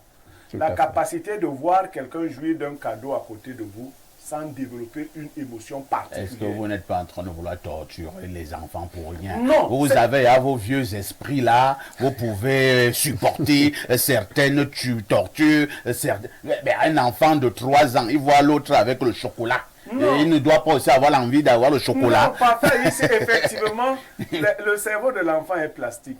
C'est en ce moment qu'il faut lui enseigner ses valeurs. Vous savez, c'est pour cela que nous sommes dans une société de compétition, de jalousie. Qu'on tue, on empoisonne son ami pour un bien qu'on ne va pas récupérer. Parce que quand vous empoisonnez une amie qui est venue d'Europe, est-ce qu'on vous remet ses biens après sa mort? Pas du tout. Mais ce qui se passe en fait, depuis la Genèse, regardez Caïn et Abel. Caïn fait une offrande à l'Éternel. Abel, son petit frère, fait également une offrande à l'Éternel. L'Éternel agrée l'offrande d'Abel. Il n'agrée pas celle de Caïn. Qu'est-ce qui se produit? La jalousie s'installe dans le cœur de Caïn vis-à-vis de son frère. L'Éternel lui dit, « Pourquoi tu as le regard triste et tes yeux se troublent? Le péché se couche à ta porte et ses désirs se dirigent vers toi, mais toi domines sur lui. » On prépare un homme à enlever toute forme d'envie en lui depuis qu'il est enfant, pour que les choses des autres ne vous disent rien. Il y a des gens, je vais vous dire, moi j'ai grandi dans les quartiers difficiles, vous gardez même la viande chez lui, il dit à sa femme et lui s'entendent pour découper un peu et manger. Mais il y a des gens, vous lui donnez de l'argent à garder. Revenez après 5 ans, vous retrouverez les mêmes billets. Il oublie même où il les a placés. C'est-à-dire, il faut qu'il se ressouvienne. C'est une discipline que de vous dire que le fait que les autres aient des choses ou ont des choses ne vous engage en rien. Le contraire de ça nous a poussé. C'est en fait la société qui a construit cela. On choisit des moments où tout le monde doit se ressembler. On ne se ressemble pas, malheureusement. Les enfants ont un téléviseur. Nous, on n'avait pas de téléviseur en 86. Nos voisins ont acquis un téléviseur. Et moi, j'avais été habitué à rester chez moi. Bon, ma grand-mère voulait me convaincre que comme il y avait déjà un truc qui attirait tout le monde, que j'aille chez les voisins. J'ai dit non. À force d'insister, un jour, j'ai traversé, puisque mon grand-père avait un domicile où moi seul, je m'asseyais là où je voulais. À peine j'entre dans la salle, je veux m'asseoir sur un fauteuil, les grands me disent non, assieds-toi par terre. Moi, je ne m'étais jamais assis par terre. Je dis non, je ne m'assois pas. On me colle, pif, sort, rentre. Après, je suis rentré chez moi. Et depuis lors, je ne me rappelle pas encore être entré dans la maison de quelqu'un. Vos choses se passent, vous avez même l'or là-bas. Je ne regarde pas. Donc, n'enseignons pas à nos enfants que comme ton enfant voit un autre jouet avec son jouet, il le regarde. Oui, s'il veut que ton enfant manipule, il peut manipuler. Mais enseigne-lui d'ailleurs à ne pas manipuler les choses des autres. Parce que si elle se casse entre tes mains, si elle se gâte entre tes mains, papa ne va pas rembourser ça. Laisse-le gâter son propre jouet. Très bien. Donc, c'est une culture. On dit non, ça ne traumatise pas. Vous avez de mauvais adultes aujourd'hui. Quel que soit ce que vous donnez à quelqu'un, ses yeux sont seulement sur ce que les autres ont. On lui donne sa part ici, il ne voit pas ça. Ses yeux sont seulement là où les autres. Merci Pierre Blériot. On passe la parole au professeur Emmanuel Roumé. Alors, au professeur, on va répondre clairement à la question posée ce matin. Les parents doivent-ils s'endetter pour offrir des cadeaux à leurs enfants? Ok. Je dirais que s'endetter, non. Peut-être le mot est fort. Le mot, c'est un mot vraiment très fort. Mais moi, j'aimerais qu'on se pose d'abord une question, qui est celle de savoir pourquoi on donne des cadeaux aux enfants. C'est pour leur apporter de la joie. Mais est-ce que l'unique moyen d'apporter une joie à un enfant, c'est de lui donner quelque chose de physique? Donc moi, je crois qu'un cadeau, ce n'est pas seulement quelque chose de physique. Par exemple, un parent qui n'est jamais à la maison, qui travaille tout le temps, je crois que durant ce moment, c'est une occasion pour lui de passer beaucoup plus de temps avec ses enfants, jouer avec eux. Il va donner cette joie-là à cet enfant-là. Donc, le cadeau... Vous êtes dans la philosophie. Hein. Les enfants de 4 ans, 5 ans réfléchissent comme vous que non, bon, si nous ne pouvons pas avoir des cadeaux, et surtout ces gentils jouets, mais papa est avec nous, c'est un cadeau. Un enfant de 5 ans, il comprend ça. Un enfant qui ne voit jamais son papa et un jour, il voit peut-être durant une journée, il passe ce temps avec son papa joue avec lui, il sort, il court. Je vous pose la question, hein. Vous, quand vous étiez tout petit, avez-vous reçu des cadeaux, des jouets de vos parents en pareille période de fête de fin d'année, période de Noël? Oui, j'avais reçu des cadeaux. Voilà. J'avais reçu des cadeaux, mais moi je suis en train Vous étiez très content? Oui, j'étais très content, mais est-ce que je me rappelle de cette joie? C'était une joie éphémère. Et c'est ce qu'on doit enseigner aux enfants. Ces cadeaux physiques et trucs, ce sont des joies éphémères. Par exemple, lorsque vous êtes sorti hier, vous avez eu un bon repas, vous avez mangé, vous étiez content. Est-ce que vous avez la même joie maintenant aujourd'hui? Non.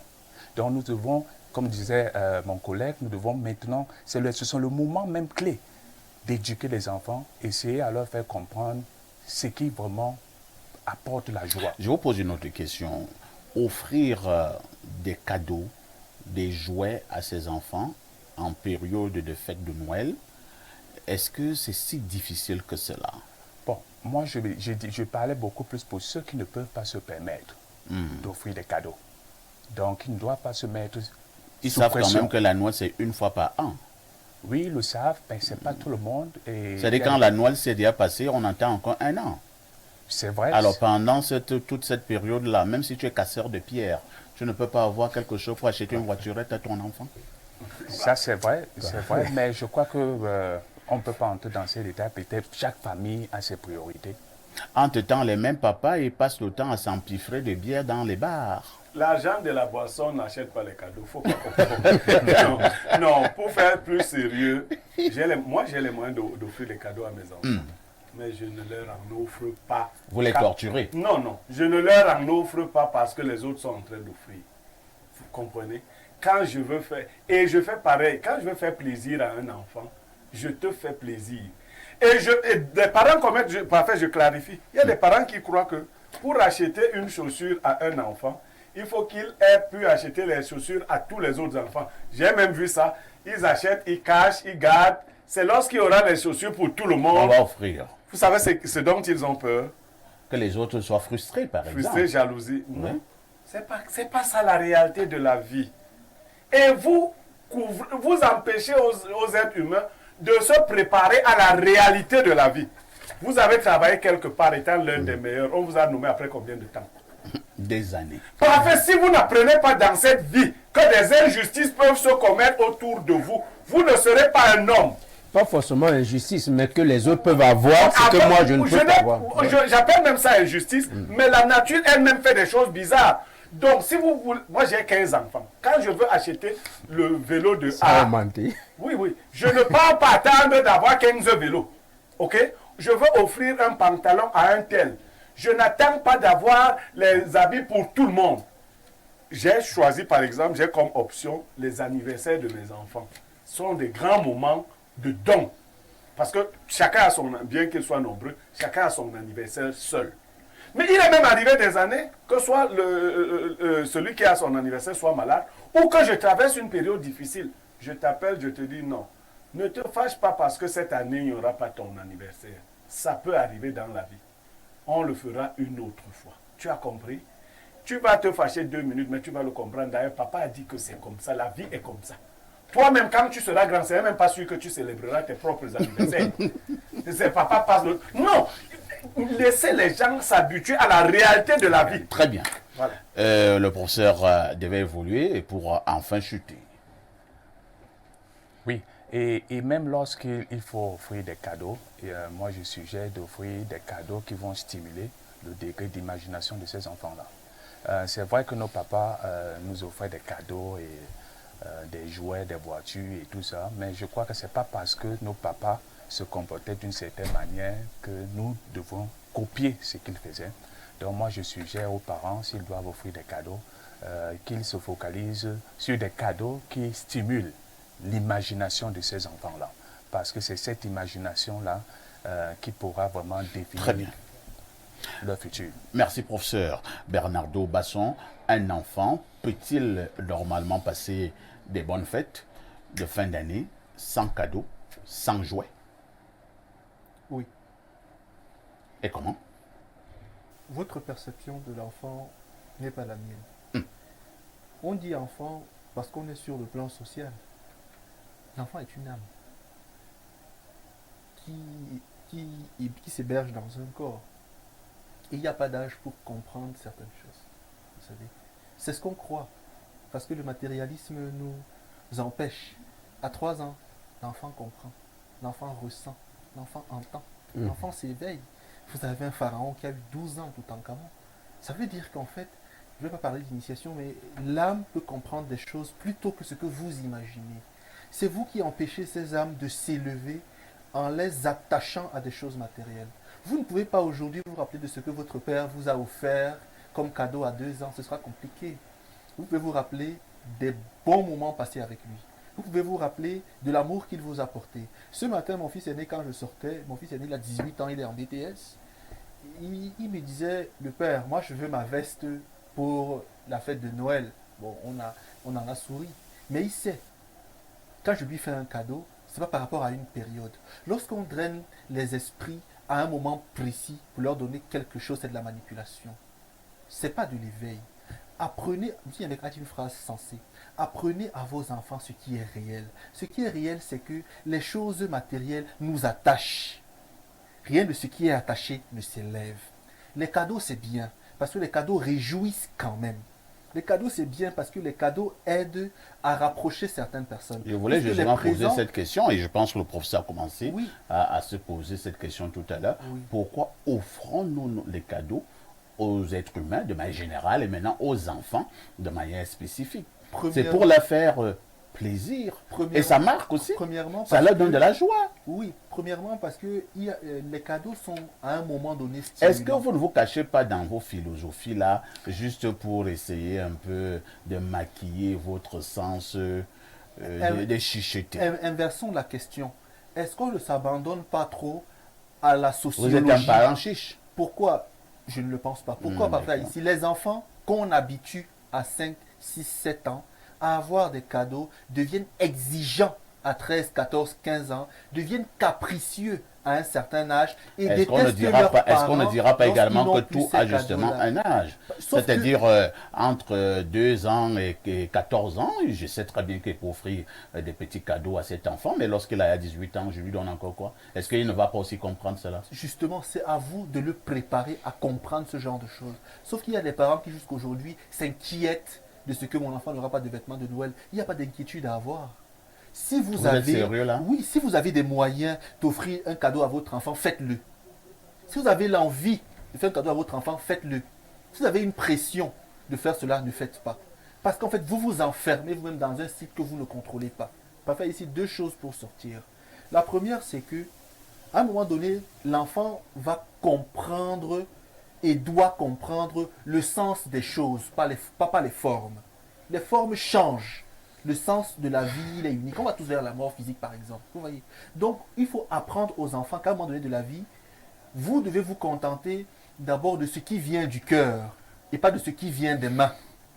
Ensuite, dites à vos enfants, les présents qu'on vous fait, c'est pour renforcer nos liens. C'est pour qu'on soit davantage proches et non pour qu'on soit dépendant de ces cadeaux. Il y a des enfants qui ne voient en leurs parents que des sponsors, que des gens qui fournissent. Quand le parent rentre le soir, s'il n'a pas de sac, on dit Aka. Quand il rentre avec un sac, on l'apprécie. C'est un problème. Votre enfant vous aime parce que vous êtes son parent, rien d'autre.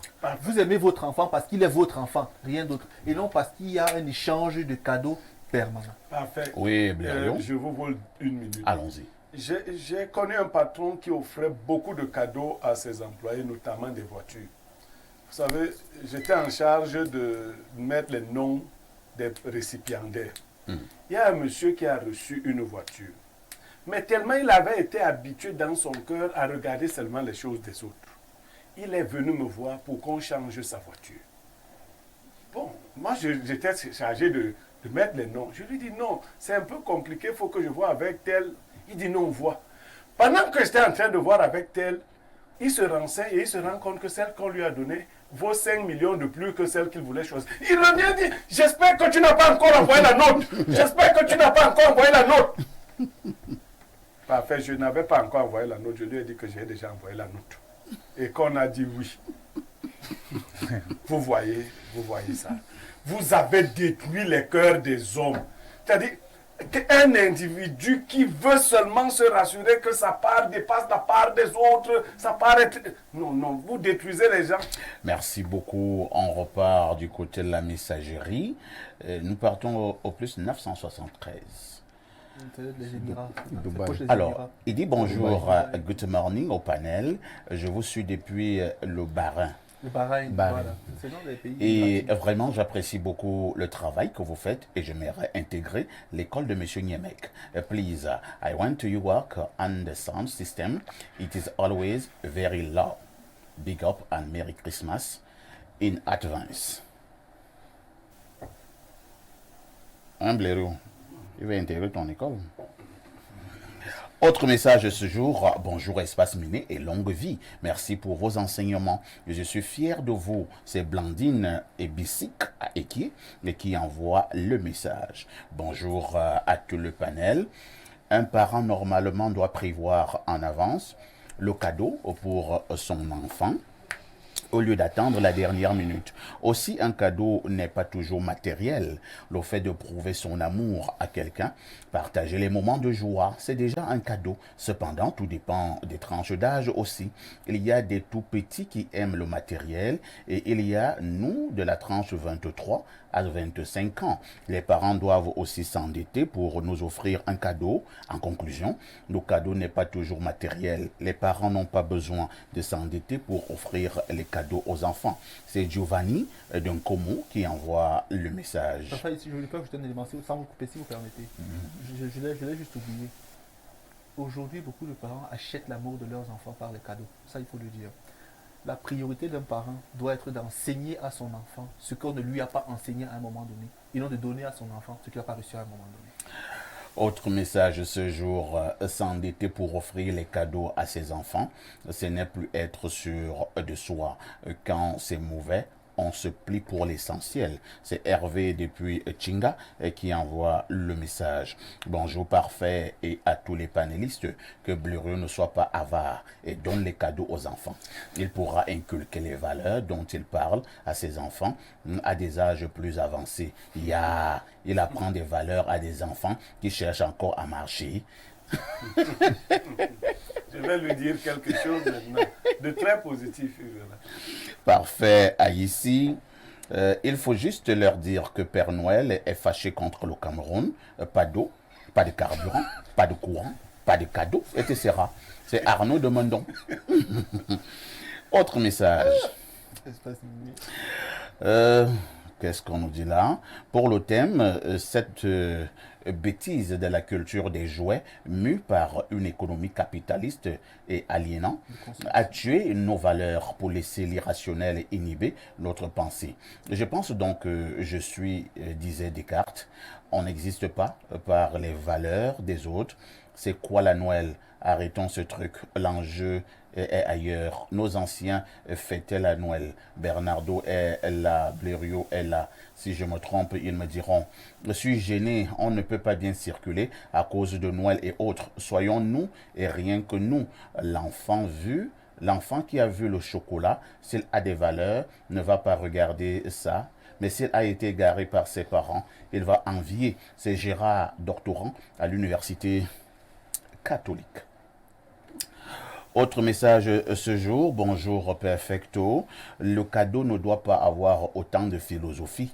Les cadeaux sont importants pour les enfants et tout parent peut offrir un cadeau à Noël en abstenant de boire et regarder les maîtresses au cours de l'année. On peut décider d'épargner comme on épargne pour la rentrée scolaire, mais s'endetter non et non. Évitons aussi de faire de nos enfants des esclaves de cadeaux. C'est Landry Echemot qui envoie le message. Alors, essayons un peu de voir ce que les gens pensent à l'extérieur. Hein. Je tombe sur le 242, c'est le Congo. Alors, que pense le Congolais? Cela me fait toujours rire quand un pasteur vient jouer les moralisateurs, alors que les pasteurs sont devenus des grands escrocs. Il réagit sur quelle problématique du jour? Mais le HS, ça existe. Je repars au 213, c'est l'Algérie.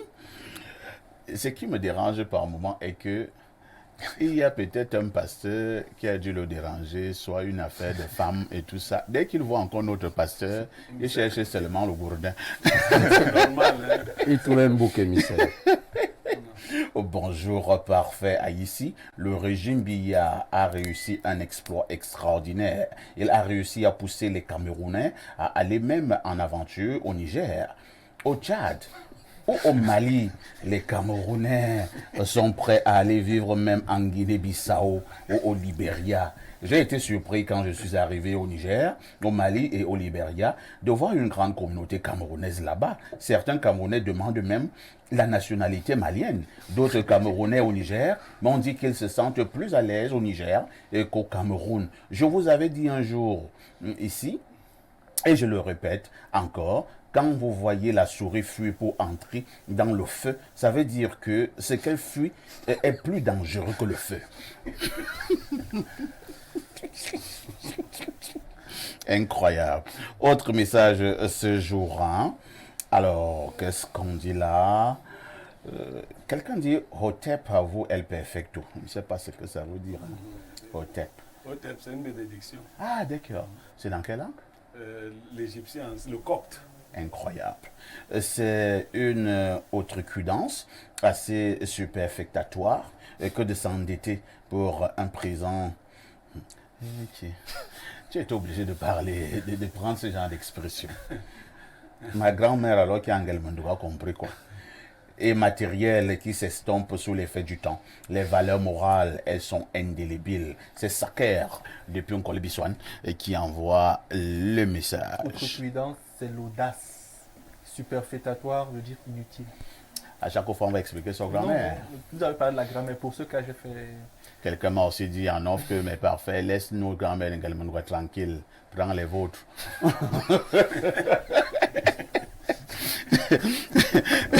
Révérend pasteur Fabrice Stéphane Guiégou, la fête donc c'est dans quelques jours.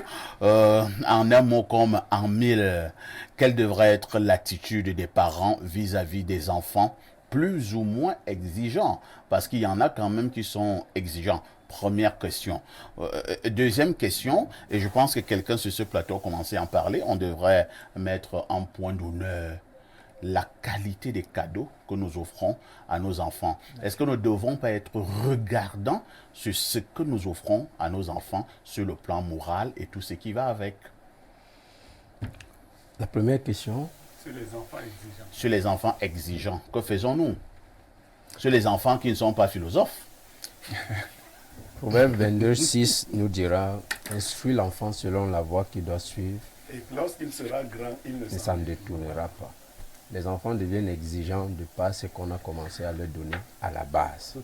C'est pourquoi j'étais en train de dire que tout va de l'éducation, de ce qu'on a commencé à inculquer comme valeur à la base. Et c'est ça qui rend les enfants, ils se disent qu'ils ont le droit. Si vous avez un enfant dit je ne mange pas le poulet, là il jette ça. Justement. Pour toi, tu le tabasses comme un serpent. Comment toi tu peux d'abord faire ça chez nous? Je ne peux même pas. Il dit qu'il ne veut pas manger le poulet aujourd'hui. Il voulait plutôt le poisson. Il jette. Et il jette une grosse cuisse de poulet dans le ravin. Vous êtes en train de manger chez quelqu'un, ses enfants viennent mettre les doigts dans votre noix. Voilà vos enfants exigeants. Après le papa dit, ah, tu sais, Junior, il est comme ça. Non, et le papa nous explique que non. L'enfant que tu vois, il sort souvent par la fenêtre, il marche comme ça sur les têtes des invités. Ouais, révérend pasteur. Oui, justement, c'est la base. C'est les choses qu'on a appris, qu'on a donné aux enfants. Et du coup, lorsque on a l'habitude de donner tout ce dont les enfants veulent, on les rend délinquants. Qu'on le veuille ou non, ils deviendront délinquants. Parce qu'à un moment donné, ils feront face à la vie et la vie ne leur fera pas de cadeaux. Et alors, ils vont commencer donc à chercher des alternatives pour pallier. Par exemple, le parent peut mourir et tout le reste, il voit qu'il n'y en a plus. C'est là où nous avons des grands bandits, nous avons des homosexuels, nous avons tout genre de choses. Pasteur, dites à parfaire ici deux choses. La première, l'étant facile crée des hommes faibles. Exact. Vous habituez l'enfant à la facilité, il n'apprend pas à travailler. Deuxième chose, tous les enfants exigeants, Motanjako aussi m'apporte, c'est ce qu'on dit chez les doigts là. Ça veut dire que le mendiant n'est pas exigeant. Tant que tu demandes, toi l'enfant, tu n'exiges pas. Chiki. Voilà. Donc, voilà la deuxième question. La deuxième préoccupation qui était sur la qualité des cadeaux. Déjà, moi j'ai un problème d'abord avec le jour. Parce qu'on parlait des cadeaux et c'est particulièrement le 25. Et pourquoi on a fixé les cadeaux? C'est une importation orientale qui ne nous sert particulièrement pas à grand chose parce que déjà Jésus n'est pas né. Vous voulez revenir sur ce vieux débat. Ouais, Jésus n'est pas né le 25. Et moi, la question qu'on me pose toujours à ceux qui pensent comme vous est vous donnez-nous donc la date de naissance de Jésus. Jésus est né entre mars et avril. Ah, vous voyez pourquoi? Entre mars et avril. Pourquoi? Parce que selon les écrits bibliques, il devait venir en tant que quoi? Sur le signe du bélier. Mais il viendrait pas la Vierge. Mais lui-même venait en tant que bélier. Et le signe du bélier, c'est entre mars et avril. Or, en décembre, la Bible va nous dire qu'il y avait des mages, pas les mages, je veux dire les bergers, qui étaient en train de faire paître leur troupeau. On ne paie pas le troupeau en décembre parce que c'est l'hiver. Vous le savez très bien en Orient, en Occident en général, c'est l'hiver. Donc, on a donc fait une importation et Noël est devenu, comme quelqu'un le disait, c'est devenu un jour capitaliste. Le business. C'est un jour de business carrément. La sacralité en réalité de ce qu'on appelle Noël n'y est pas. la quête de l'église en Noël, c'est la magie. Parfait, ici. Je ne sais pas comment ça se passe chez les autres. Donc, Vous parlez des exigences des enfants. Tout à fait. Quand je parle ici, on dit que je veux rendre les gens philosophes. J'ai commencé à vous raconter l'histoire des voitures qu'on donnait aux gens. Est-ce que vous savez que c'est moi qui étais chargé de donner les voitures aux gens et que j'ai travaillé pendant 3 ans sans voiture? Ouais. C'est-à-dire que tous les jours, les voitures entraient. Je croyais qu'un jour, on allait dire que bon, la voiture, si c'est ta voiture. Bon, on n'a pas dit ça. Mais on me disait toujours, tu fais la liste, tu donnes les voitures aux gens. Vous savez, à aucun moment, vous me mettez témoin, je n'ai développé d'animosité. Au point qu'un jour, celui qui donnait les voitures a demandé aux gens, quel est le cadre de cette société qui n'a pas de voiture? Personne n'a osé lui dire que Niemek n'avait pas de voiture. Il a dit, Niemek, achetez une petite voiture à Niemek, c'est un sorcier, il va tuer les gens ici. Non, c'était après tout. Non, je vous assure, si vous ne formez pas vos enfants à affronter la réalité de la vie, ils deviendront tout ce que le pasteur vous a dit là. On peut vous donner des cadeaux pour vous attirer à... Les cadeaux là, Basson vous a dit, vous rentrez, votre enfant ne vous regarde pas, il regarde vos mains. Ouais. Papa n'y a rien. Observez que les enfants mal éduqués de ces maisons-là, les grosses maisons-là, dès qu'il n'y a rien, ils rentrent en courant. Il va s'occuper à autre chose. Tu ne lui sers à rien. Oui, oui.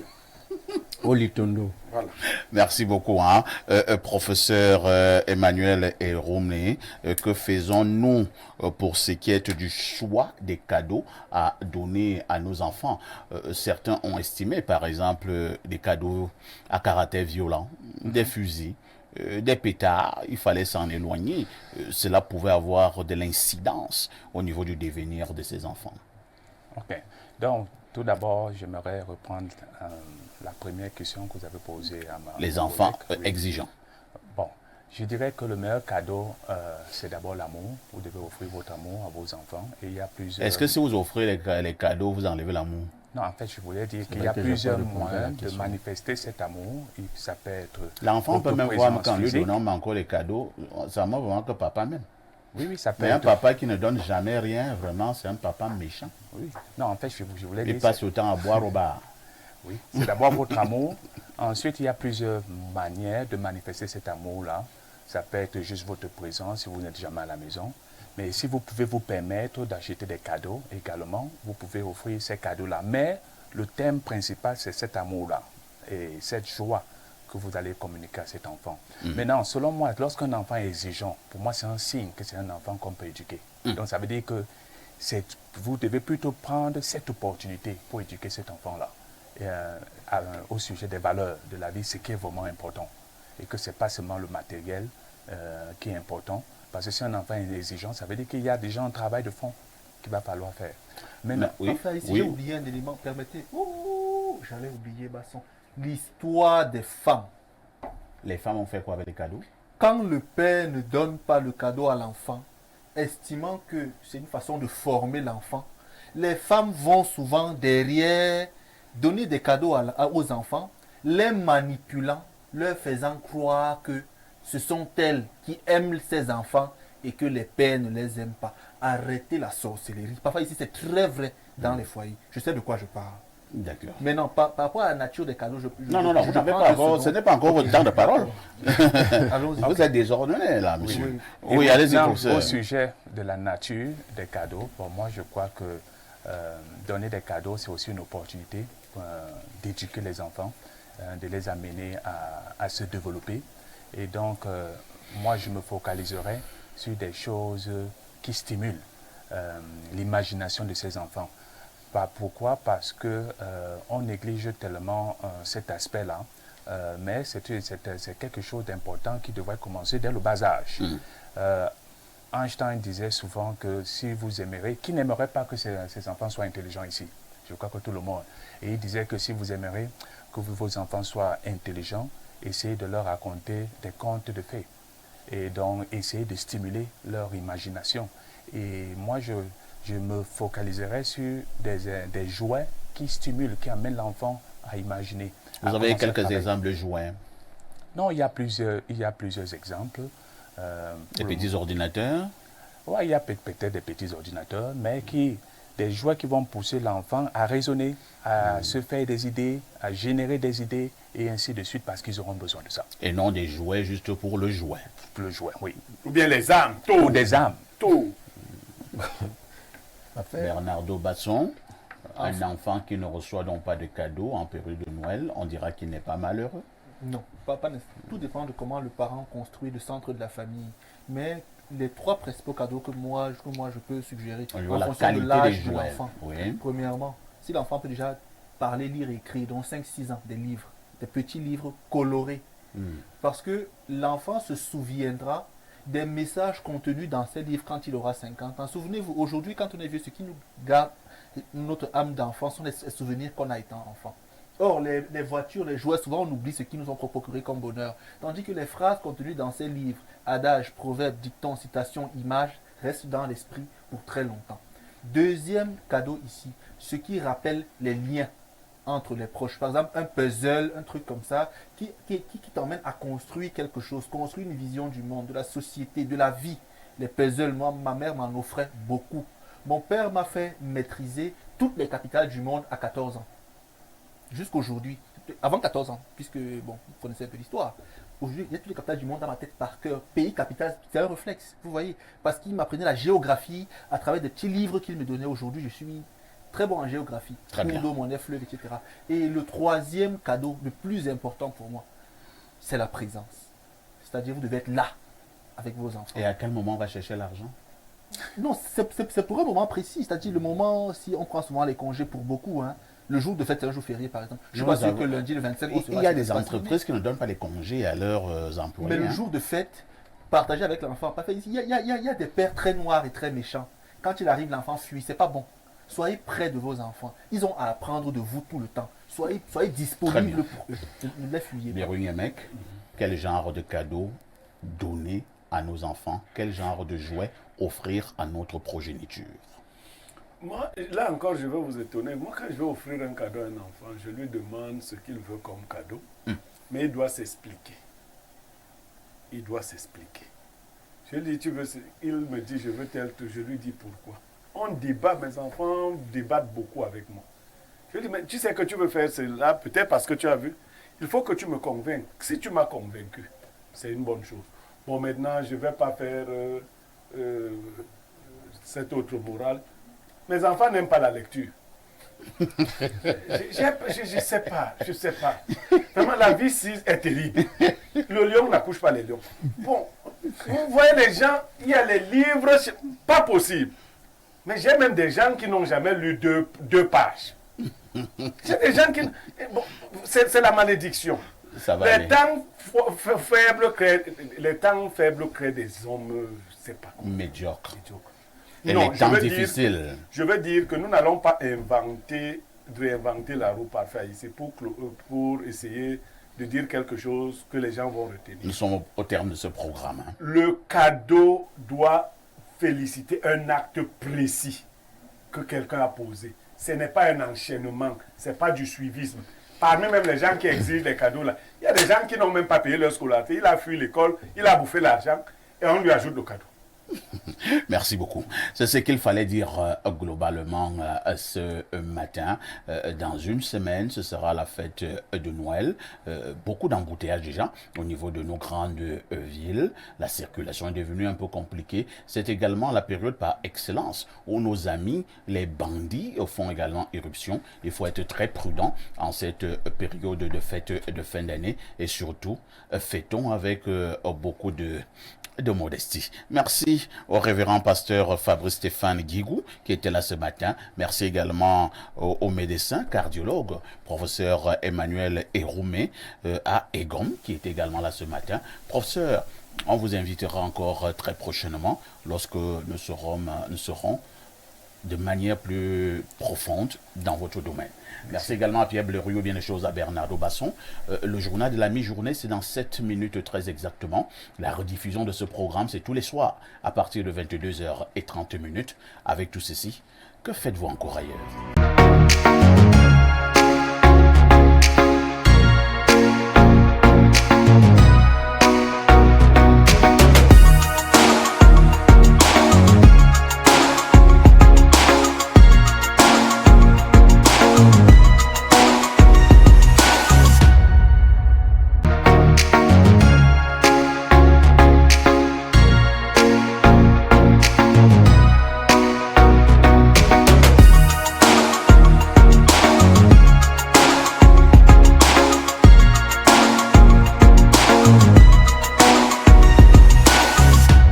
styles ont changé désormais la donne. Le groupe Divine 4.0, c'est un bar-restaurant qui vous transporte au cœur même des saveurs africaines.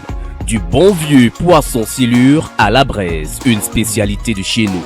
Un concept pour tous, pêche ton poisson vivant et laisse-toi servir par une équipe qualifiée et dévouée. Le restaurant Divine 4.0, c'est une explosion de papilles. C'est aussi un espace rafraîchissement adapté au confort des fins gourmets. Le groupe Divine 4.0 vous ouvre également les portes de l'auto-école pour une formation de haute qualité en conduite automobile, toutes catégories confondues. Et ceci dans des conditions uniques. Groupe Divine 4.0, quand la qualité se fait une priorité. Nous sommes situés au quartier Damas, 100 mètres avant le rond-point Damas.